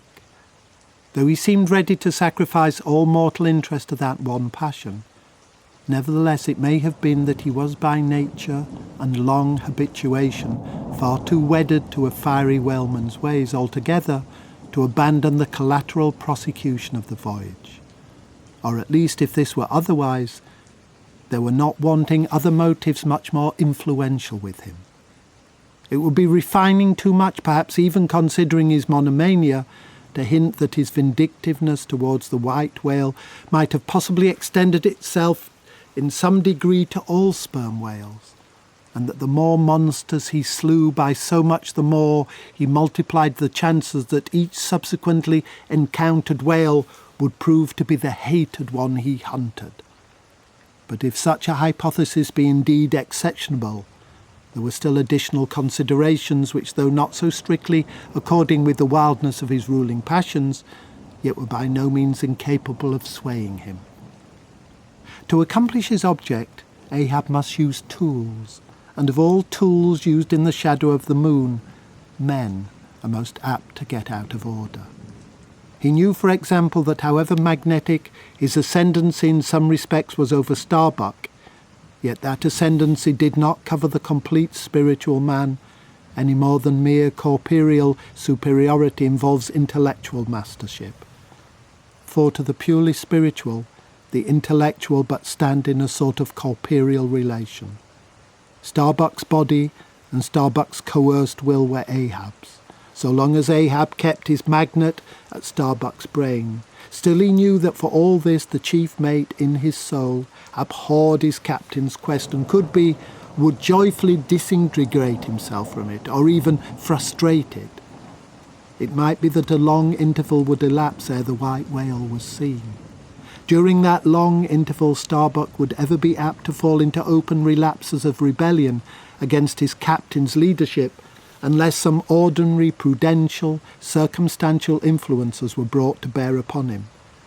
Not only that, but the subtle insanity of Ahab respecting Moby-Dick was no ways more significantly manifested than in his superlative sense and shrewdness in foreseeing that, for the present, the hunt should in some way stripped of that strange imaginative impiousness which naturally invested it, that the full terror of the voyage must be kept withdrawn into the obscure background. For few men's courage is proof against protracted meditation unrelieved by action, that when they stood their long night watches, his officers and men must have some nearer things to think of than Moby-Dick. For however eagerly and impetuously the savage crew had hailed the announcement of his quest, yet all sailors of all sorts are more or less capricious and unreliable. They live in the varying outer weather, and they inhale its fickleness. And when retained for any object remote and blank in the pursuit, however promissory of life and passion in the end, it is above all things requisite that temporary interest and employment should intervene, and hold them healthily suspended for the final dash. Nor was Ahab unmindful of another thing. In times of strong emotion, mankind disdains all base considerations, but such times are evanescent. The permanent constitutional condition of the manufactured man, thought Ahab, is sordidness. Granted that the white whale fully incites the hearts of this my savage crew, and playing around their savageness even breeds a certain generous knight creationism in them. Still, while for the love of it they give chase to Moby-Dick, they must also have food for their more common daily appetites. For even the high-lifted and chivalric crusaders of old times were not content to traverse 2,000 miles of land to fight for their holy sepulchre without committing burglaries, picking pockets, and gaining other pious perquisites by the way. Had they been strictly held to their one final and romantic object, that final and romantic object, too many would have turned from them in disgust. I will not strip these men, thought Ahab, of all thoughts of cash. Aye, cash. They may scorn cash now, but let some months go by and no perspective promise of it to them, and then this same quiescent cash all at once muting in them, this same cash would soon cashier Ahab. Nor was there wanting still another precautionary motive more related to Ahab personally. However impulsively it is probable and probably somewhat prematurely revealed the prime but private purpose of the Pequod's voyage, Ahab was now entirely conscious that in so doing he had indirectly laid himself open to the unanswerable charge of usurpation. And with perfect impunity, both moral and legal, his crew, if so disposed, and to that end competent, could refuse all further obedience to him, and even violently wrest from him the command. From even the barely hinted imputation of usurpation and the possible consequences of such a suppressed impression gaining ground, Ahab must of course have been most anxious to protect himself. That protection could only consist in his own predominating brain and heart and hand, backed by a heedful, closely calculating attention to every minute atmospheric influence which it was possible for his crew to be subjected to. For all these reasons, then, and others perhaps too analytic to be verbally developed here, Ahab plainly saw that he must still, in a good degree, continue true to the natural nominal purpose of the Pequod's voyage.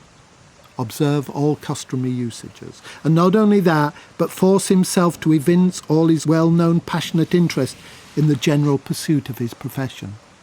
Be all this as it may, his voice was now often heard hailing the three mastheads and admonishing them to keep a bright lookout and not omit reporting even a porpoise. This vigilance was not long without reward. Moby-Dick, or The Whale, by Herman Melville. Chapter 47, The Matmaker. It was a cloudy, sultry afternoon. The seamen were lazily lounging about the decks or vacantly gazing over into the lead-coloured waters.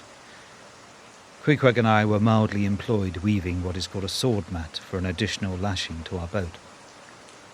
So still and subdued and yet somehow preluding was all the scene, and such an incantation of reverie lurked in the air, that each silent sailor seemed resolved into his own invisible self.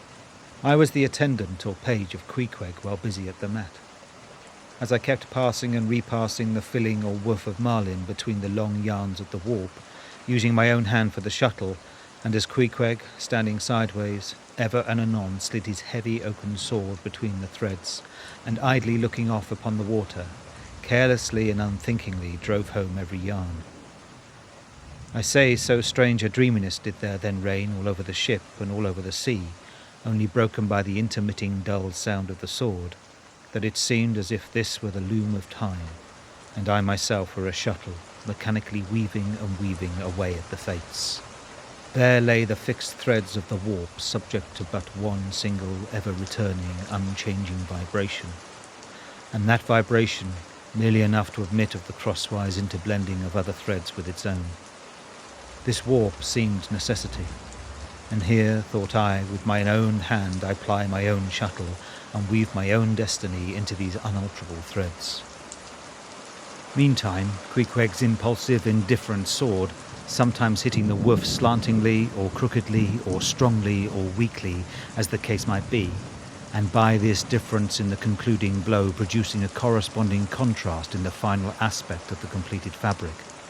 This savage's sword, thought I, which thus finally shapes and fashions both warp and woof, this easy, indifferent sword must be chance, aye, chance, free will and necessity, no wise incompatible, all interweavingly working together, the straight warp of necessity, not to be swerved from its ultimate course, its every alternating vibration, indeed only tending to that, Free will still free to ply her shuttle between given threads and chance, though restrained in its play within the right lines of necessity, and sideways in its motions directed by free will, though thus prescribed to by both, chance by turns rules either, and has the last featuring blow at events.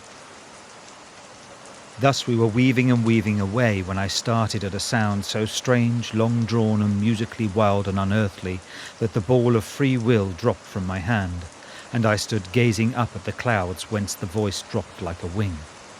High aloft in the cross-trees was that mad gay-header Tashtigo.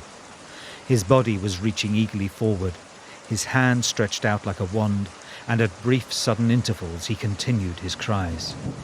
To be sure, the same sound was that very moment perhaps being heard all over the seas, from hundreds of whalemen's lookouts perched as high in the air, but from few of those lungs could that accustomed old cry have derived such a marvellous cadence as from Tashtigo the Indians. As he stood hovering over you, half suspended in air, so wildly and eagerly peering toward the horizon, you would have thought him some prophet or seer beholding the shadows of fate, and by those wild cries announcing their coming. There she blows! There! She blows! She blows!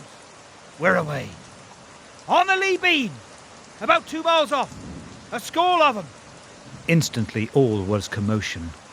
The sperm whale blows as a clock ticks, with the same undeviating and reliable uniformity, and thereby whalemen distinguish this fish from other tribes of his genus.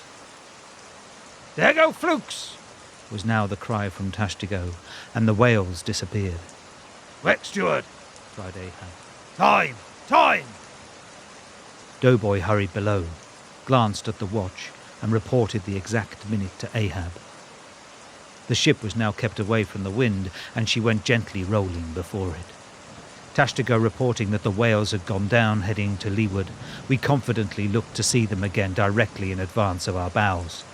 For that singular craft at times evinced by the sperm whale when, sounding with his head in one direction, he nevertheless, while concealed beneath the surface, mills round and swiftly swims off in the opposite quarter. This deceitfulness of his could not now be in action, for there was no reason to suppose that the fish seen by Tashtigo had been in any way alarmed, or indeed knew at all of our vicinity. One of the men selected for shipkeepers, that is, those not appointed to the boats, by this time relieved the Indian at the main-mast head. The sailors at the fore and mizzen had come down. The line tubs were fixed in their places, the cranes were thrust out. The mainyard was backed, and the 3 boats swung over the sea like 3 samphire baskets over high cliffs. Outside of the bulwarks their eager crews with one hand clung to the rail, while one foot was expectantly poised on the gunwale. So looked the long line of man-of-war's men about to throw themselves on board an enemy ship. But at this critical instant a sudden exclamation was heard that took every eye from the whale. With a start, all glared at dark Ahab, who was surrounded by 5 dusky phantoms that seemed fresh-formed out of air. Moby-Dick, or The Whale, Chapter 48. The First Lowering. The phantoms, for so they then seemed, were flitting on the other side of the deck, and with a noiseless celerity were casting loose the tackles and bands of the boat which swung there. This boat had always been deemed one of the spare boats, though technically called the captain's on account of its hanging from the starboard quarter. The figure that now stood by its bows was tall and swart, with one white tooth evilly protruding from its steel-like lips. A rumpled Chinese jacket of black cotton funereally invested him, with wide black trousers of the same dark stuff. But strangely crowning his ebonness was a glistening, white-plated turban, the living hair braided and coiled round and round upon his head. Less swart in aspect, the companions of this figure were of that vivid tiger-yellow complexion peculiar to some of the aboriginal natives of the Manillas, a race notorious for a certain diabolism of subtlety, and by some honest white mariners supposed to be the paid spies and secret confidential agents on the water of the devil their lord, whose counting-room they supposed to be elsewhere. While yet the wondering ship's company were gazing upon these strangers, Ahab cried out to the white-turbaned old man at their head, "All ready there, Vidala?" "Ready," was the half-hissed reply.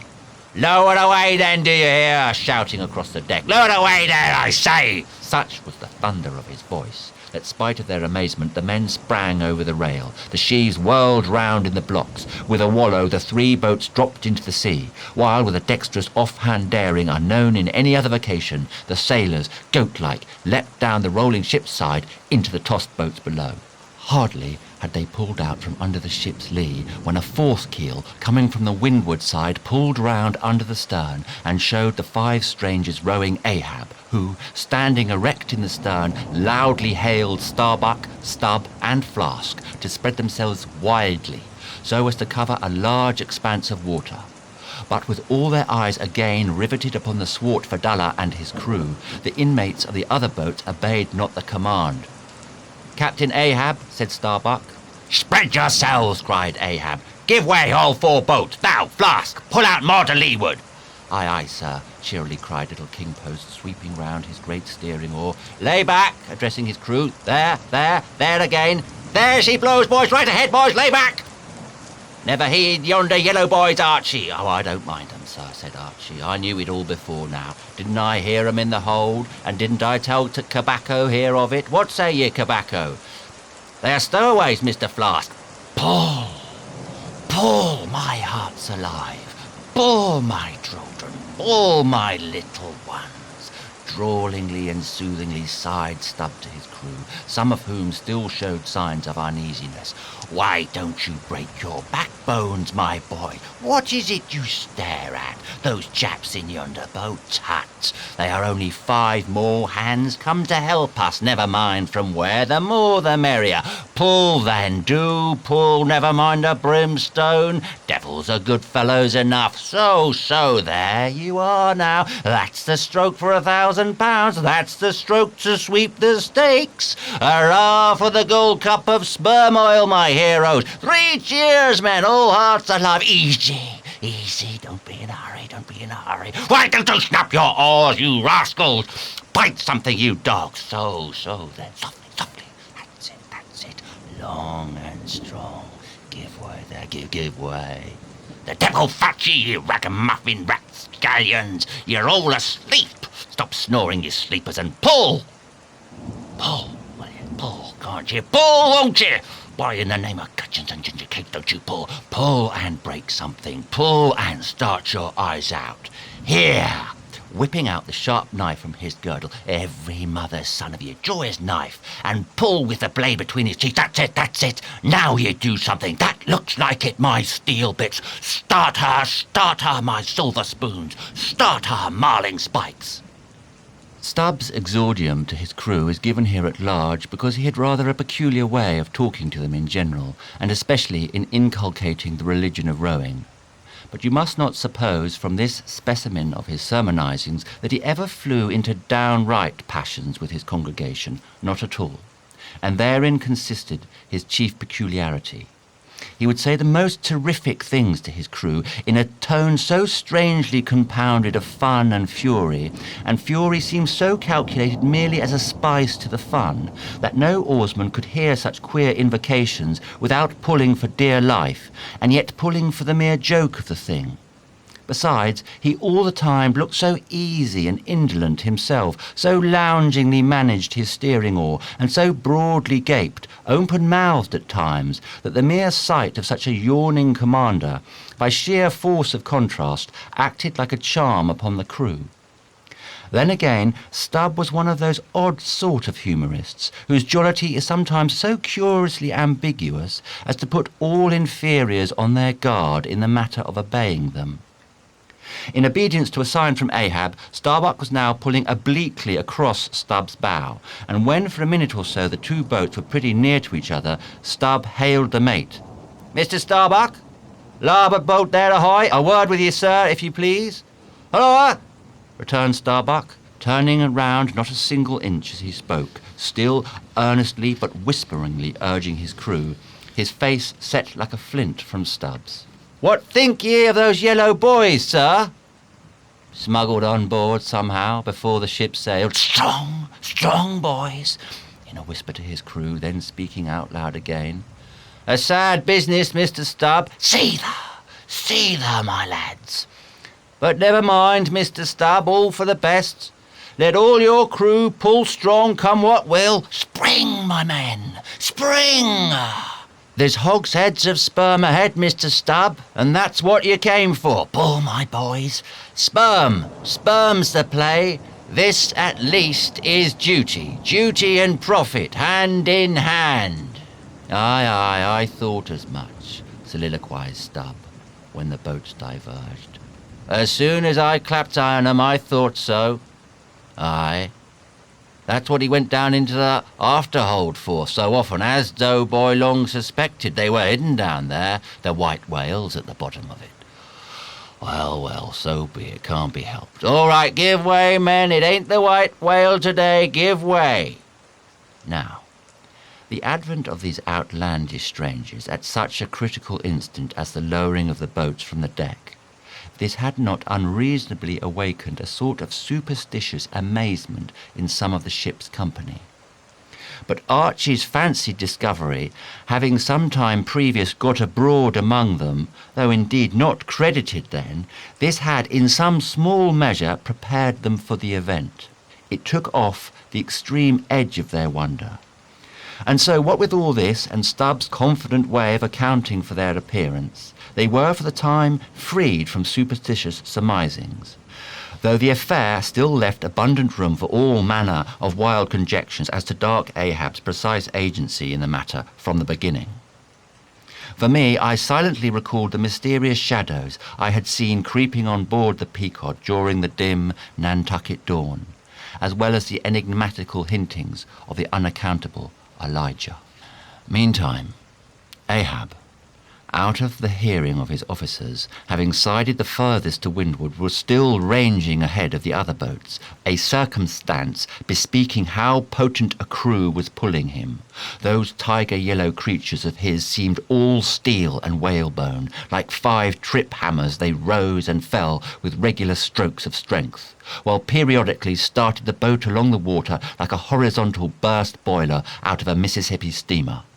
As for Fadalla, who was seen pulling the harpooneer oar, he had thrown aside his black jacket and displayed his naked chest with the whole part of his body above the gunwale, clearly cut against the alternating depressions of the watery horizon, while at the other end of the boat, Ahab, with one arm, like a fencer's, thrown half backward into the air as if to counterbalance any tendency to trip.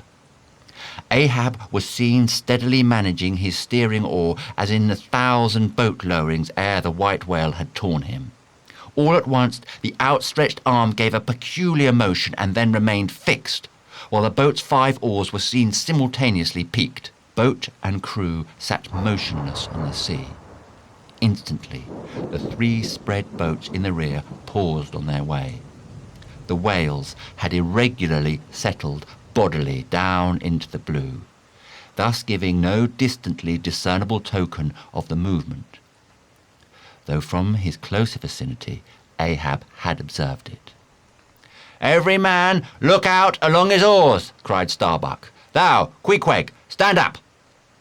Nimbly springing up on the triangular box raised in the bow, the savage stood erect there, and with intensely eager eyes gazed off towards the spot where the chase had last been descried. Likewise, upon the extreme stern of the boat, where it was also triangularly platformed, level with the gunwale, Starbuck himself was seen coolly and adroitly balancing himself to the jerking tossings of his chip of a craft, and silently eyeing the vast blue eye of the sea.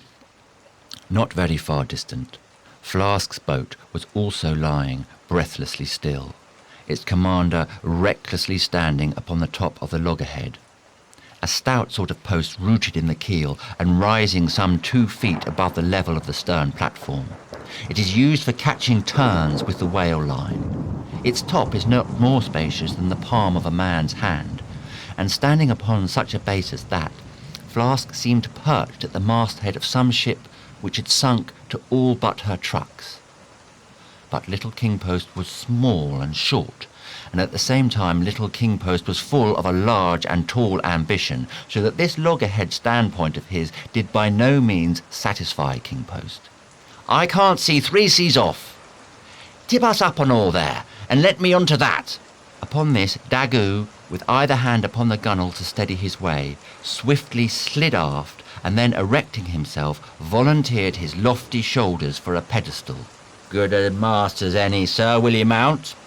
"That I will, and thank you very much, my fine fellow, only I wish you 50 feet taller." Whereupon, planting his feet firmly against the two opposite planks of the boat, the gigantic negro, stooping a little, presented his flat palm to Flask's foot, and then putting Flask's hand on his hearse-plumed head, and bidding him spring, as he himself should toss, with one dexterous fling landed the little man high and dry on his shoulders. And here was Flask now standing, Daggoo with one lifted arm furnishing him with a breastband to lean against and steady himself by.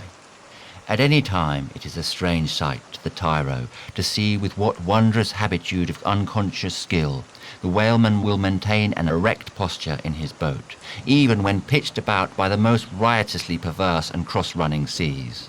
Still more strange to see him giddily perched upon the loggerhead itself under such circumstances. But the sight of little Flask mounted upon gigantic Daggoo was yet more curious, for sustaining himself with a cool, indifferent, easy, unthought-of, barbaric majesty, the noble negro to every roll of the sea harmoniously rolled his fine form. On his broad back, flaxen-haired Flask seemed a snowflake. The bearer looked nobler than the rider. Though truly vivacious, tumultuous, ostentatious, little Flask would now and then stamp with impatience, but not one added heave did he thereby give to the negro's lordly chest. So have I seen passion and vanity stamping the living magnanimous earth, but the earth did not alter her tides and her seasons for that. Meanwhile Stubb, the third mate, betrayed no such far-gazing solicitudes. The whales might have made one of their regular soundings, not a temporary dive from mere fright, and if that were the case, Stubb, as his wont in such cases, it seems, was resolved to solace the languishing interval with his pipe. He withdrew it from his hatband, where he always wore it aslant like a feather. He loaded it, and rammed home the loading with his thumb end. But hardly had he ignited his match across the rough sandpaper of his hand, when Tashtego, his harpooner, whose eyes had been settling to windwards like two fixed stars, suddenly dropped like light from his erect attitude to his seat, crying out in a quick frenzy of hurry, "Down, down all, and give way! There they are!" To a landsman, no whale, nor any sign of a herring would have been visible at that moment. Nothing but a troubled bit of greenish-white water, and thin, scattered puffs of vapour hovering over it, and suffusingly blowing off to leeward, like the confused scud from the white, rolling billows. The air around suddenly vibrated and tingled, as it were, like the air over intensely heated plates of iron. Beneath this atmospheric waving and curling, and partially beneath a thin layer of water also, the whales were swimming. Seen in advance of all the other indications, the puffs of vapour they spouted seemed their forerunning couriers and detached flying outriders. All four boats were now in keen pursuit of that one spot of troubled water and air. But it bade far to outstrip them. It flew on and on as a mass of interblending bubbles borne down a rapid stream from the hills. "Pull! Pull, my good boys!" said Starbuck in the lowest possible but intensest concentrated whisper to his men, while the sharp fixed glance from his eyes darted straight ahead of the bow, almost seemed as two visible needles in two unerring binnacle compasses. He did not say much to his crew, though, nor did his crew say anything to him. Only the silence of the boat was at intervals startlingly pierced by one of his peculiar whispers, now harsh with command, now soft with entreaty. How different the loud king post, "Sing out and say something, my hearties! Roar and pull, my thunderbolts! Beat me on their black backs, boys! Only do that for me and I'll sign over to you my Martha's Vineyard plantation, boys, including wife and children, boys! Lay me on! Oh, Lord, but I shall go stark, staring mad! See that white water! and so shouting he pulled his hat from his head and stamped up and down on it, then picking it up, flirted it far off upon the sea, and finally fell to rearing and plunging in the boat's stern like a crazed colt from the prairie. "Look at that chap now," philosophically drawled Stubb, who, with his unlighted short pipe mechanically retained between his teeth at a short distance, followed after. "He's got fits, that Flask has. Fits, yes, give him fits, that's the very word. Pitch fits into 'em. Merrily, merrily, hearts alive, pudding for supper, you know, merry's the word. Pull, babe, pull, sucklings, pull all. What the devil are you hurrying about? Softly, softly, steadily, my man. Only pull and keep pulling, nothing more. I'll crack all your backbones and bite your knives in two, that's all. Take it easy, why don't you take it easy, I say, and burst all your livers and lungs." But what it was that inscrutable Ahab said to the tiger yellow crew of his, these were words best omitted here, for you live under the blessed light of the evangelical land. Only the infidel sharks in the audacious seas might give ear to such words, when with tornado brow and eyes of red murder and foam-glued lips, Ahab leapt after his prey. Meanwhile all the boats tore on, the repeated specific allusions of Flask to that whale, as he called a fictitious monster which he declared to be incessantly tantalizing his boat's bow with its tail. These allusions of his were at times so vivid and lifelike that they would cause some one or two of his men to snatch a fearful look over the shoulder, but this was against all rule, for the oarsmen must put out their eyes and ram a skewer through their necks, usage pronouncing that they must have no organs but ears and no limbs but arms in these critical moments. It was a sight full of quick wonder and awe, the vast swells of the omnipotent sea, the surging hollow roar they made as they rolled along the 8 gunnels like gigantic bowls in a boundless bowling green, the brief suspended agony of the boat as it would tip for an instant on the knife-like edge of the sharper waves that almost seemed threatening to cut it in two, the sudden profound dip into the watery glens and hollows, the keen spurrings and goadings to gain the top of the opposite hill, the headlong, sled-like slide down its other side. All these, with the cries of the headsmen and harpooneers, and the shuddering gasps of the oarsmen, with the wondrous sight of the ivory Pequod, bearing down upon her boats with outstretched sails, like a wild hen after her screaming brood, all this was thrilling. Not the raw recruit marching from the bosom of his wife into the fever heat of his first battle, not the dead man's ghost encountering the first unknown phantom in the other world. Neither of these can feel stranger and stronger emotions than that man does who for the first time finds himself pulling into the charmed, churned circle of the hunted sperm whale. The dancing white water made by the chase was now becoming more and more visible owing to the increasing darkness of the dun cloud shadows flung upon the sea. The jets of vapour no longer blended, but tilted everywhere to right and left. The whales seemed separating their wakes. The boats were pulled more apart, Starbuck giving chase to 3 whales running dead to leeward.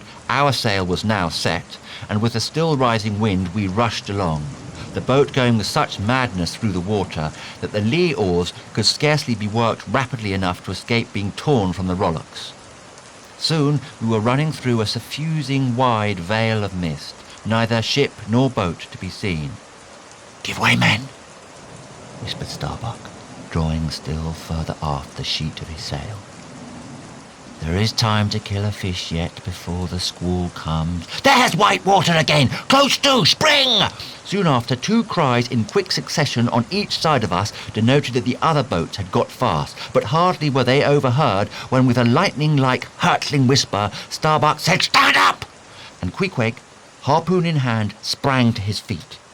Though not one of the oarsmen was then facing the life and death peril so close to them ahead, yet with their eyes on the intense countenance of the mate in the stern of the boat, they knew that the imminent instant had come.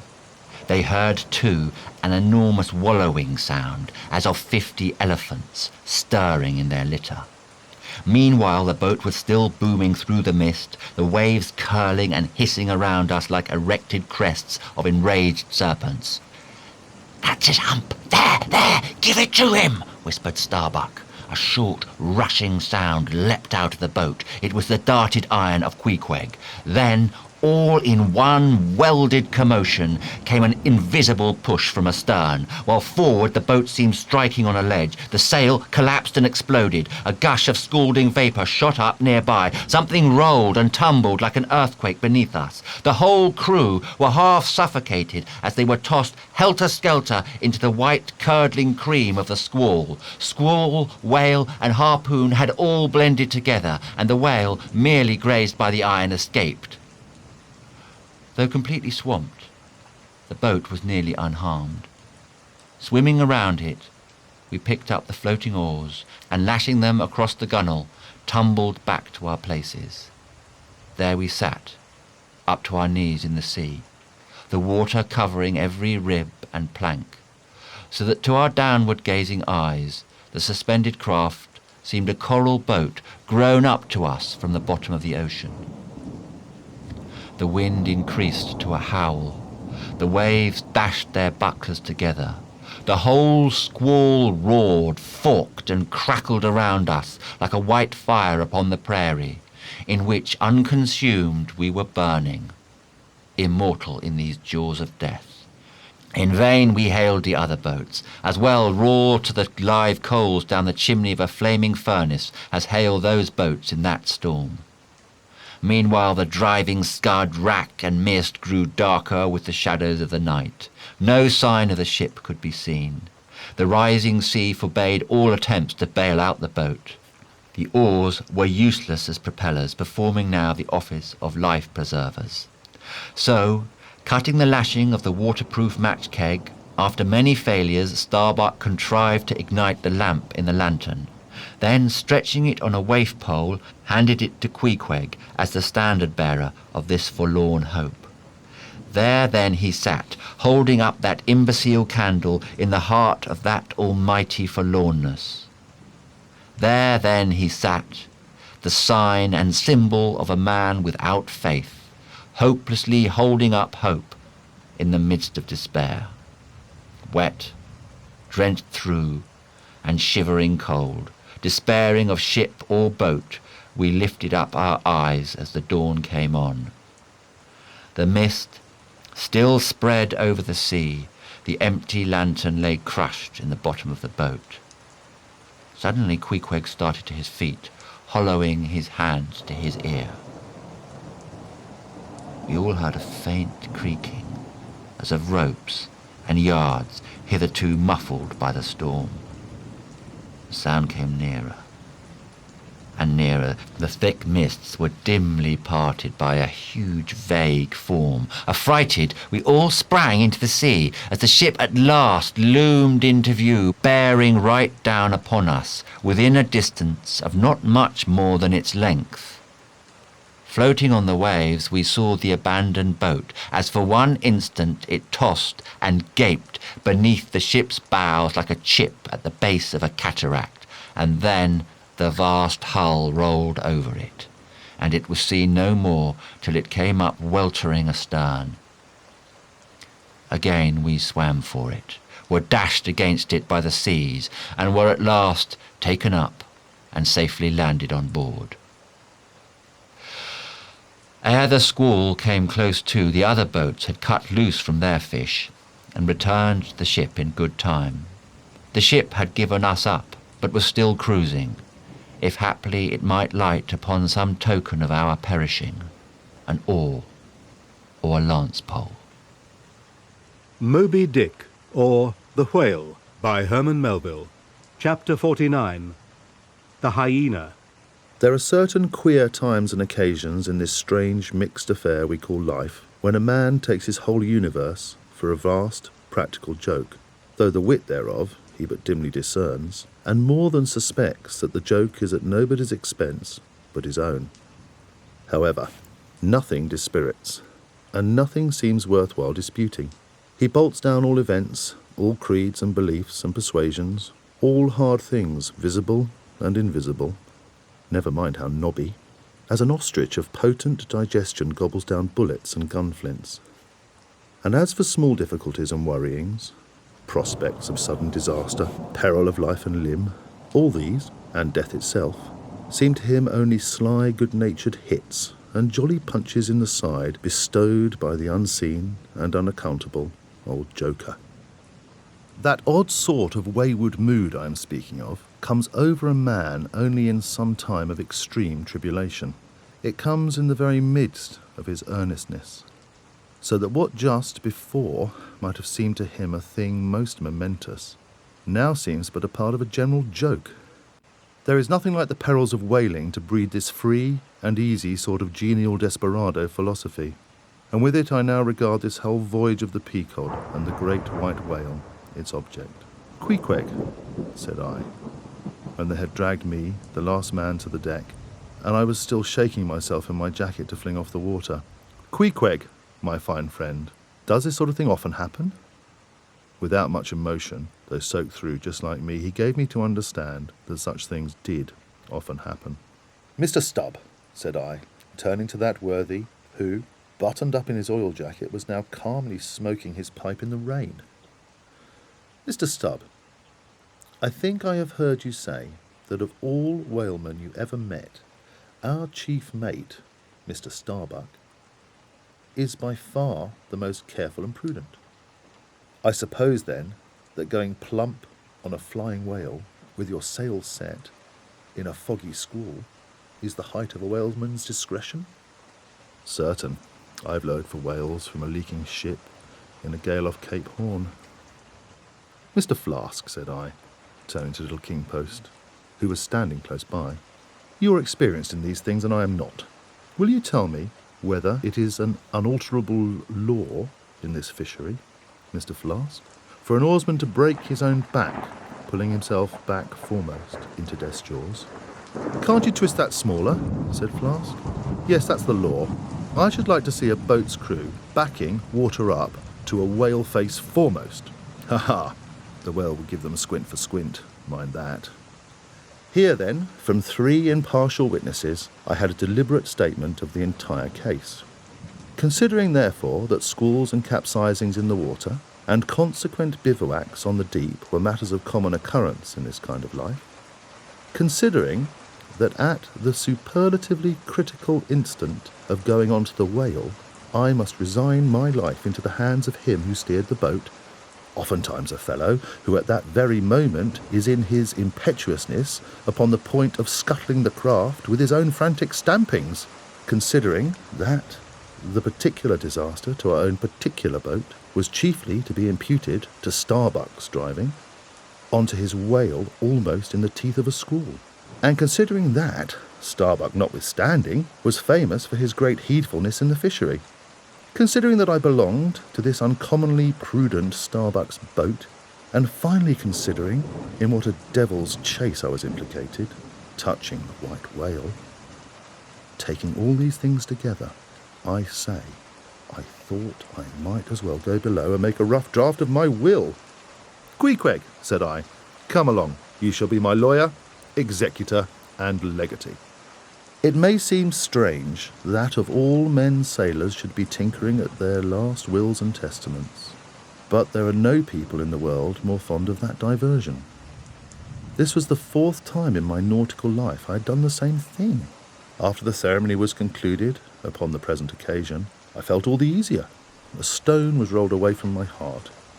Besides, all the days I should now live would be as good as the days that Lazarus lived after his resurrection, a supplementary clean gain of so many months or weeks as the case may be.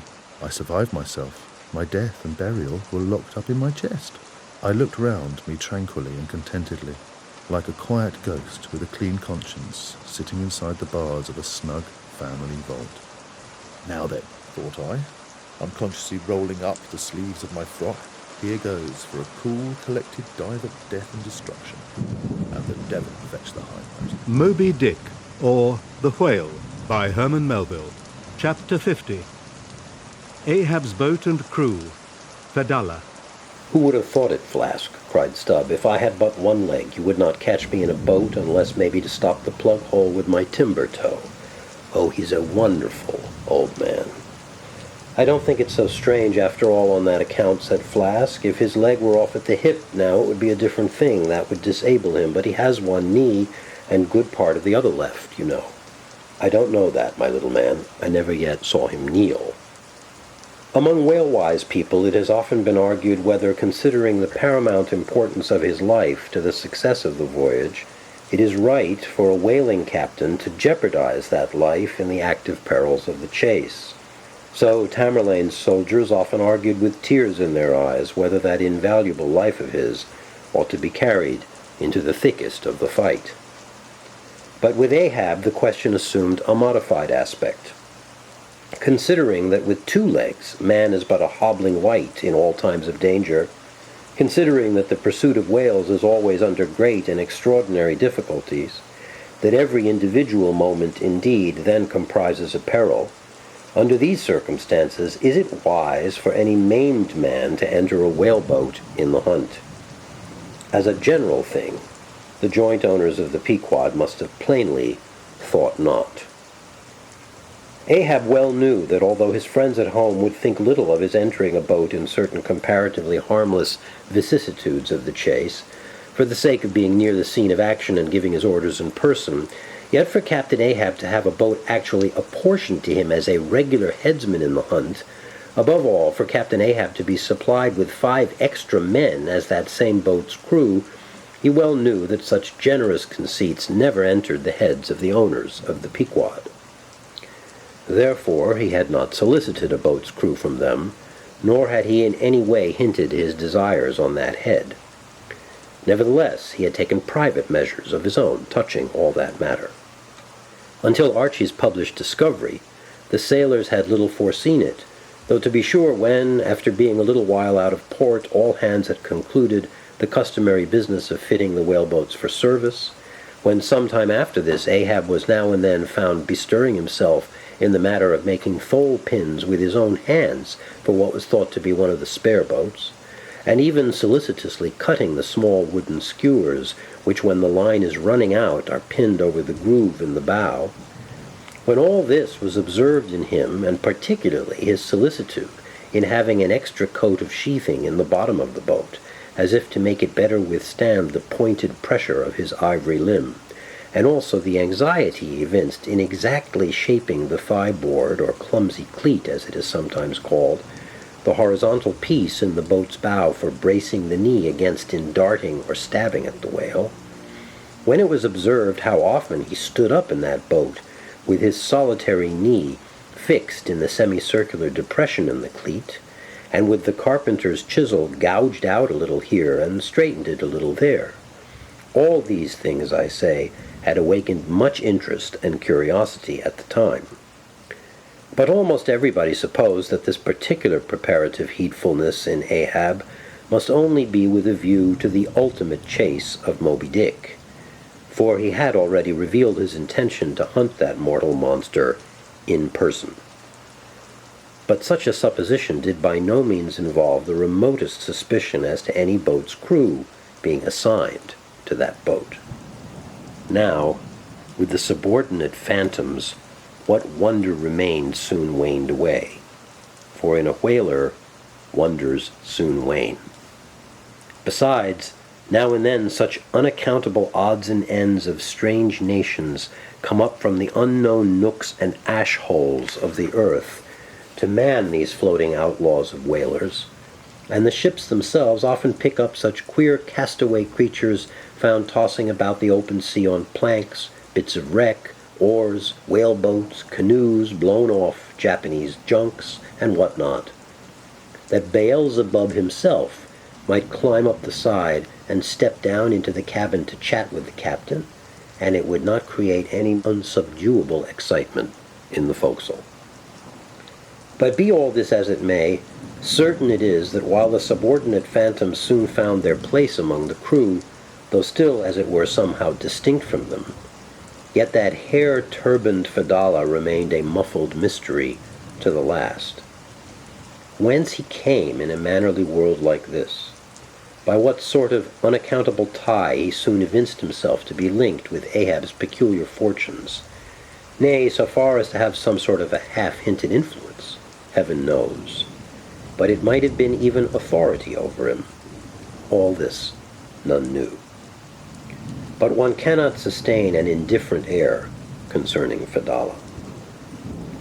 He was such a creature as civilized domestic people in the temperate zone only see in their dreams, and that but dimly, but the like of whom now and then glide among the unchanging Asiatic communities, especially the Oriental Isles to the east of the continent, those insulated, immemorial, unalterable countries, which even in these modern days still preserve much of the ghostly aboriginalness of Earth's primal generations, when the memory of the first man was a distinct recollection, and all men his descendants, unknowing whence he came, eyed each other as real phantoms, and asked of the sun and the moon why they were created and to what end, when though, according to Genesis, the angels indeed consorted with the daughters of men, the devils also, add the uncanonical rabbins, indulged in mundane amour.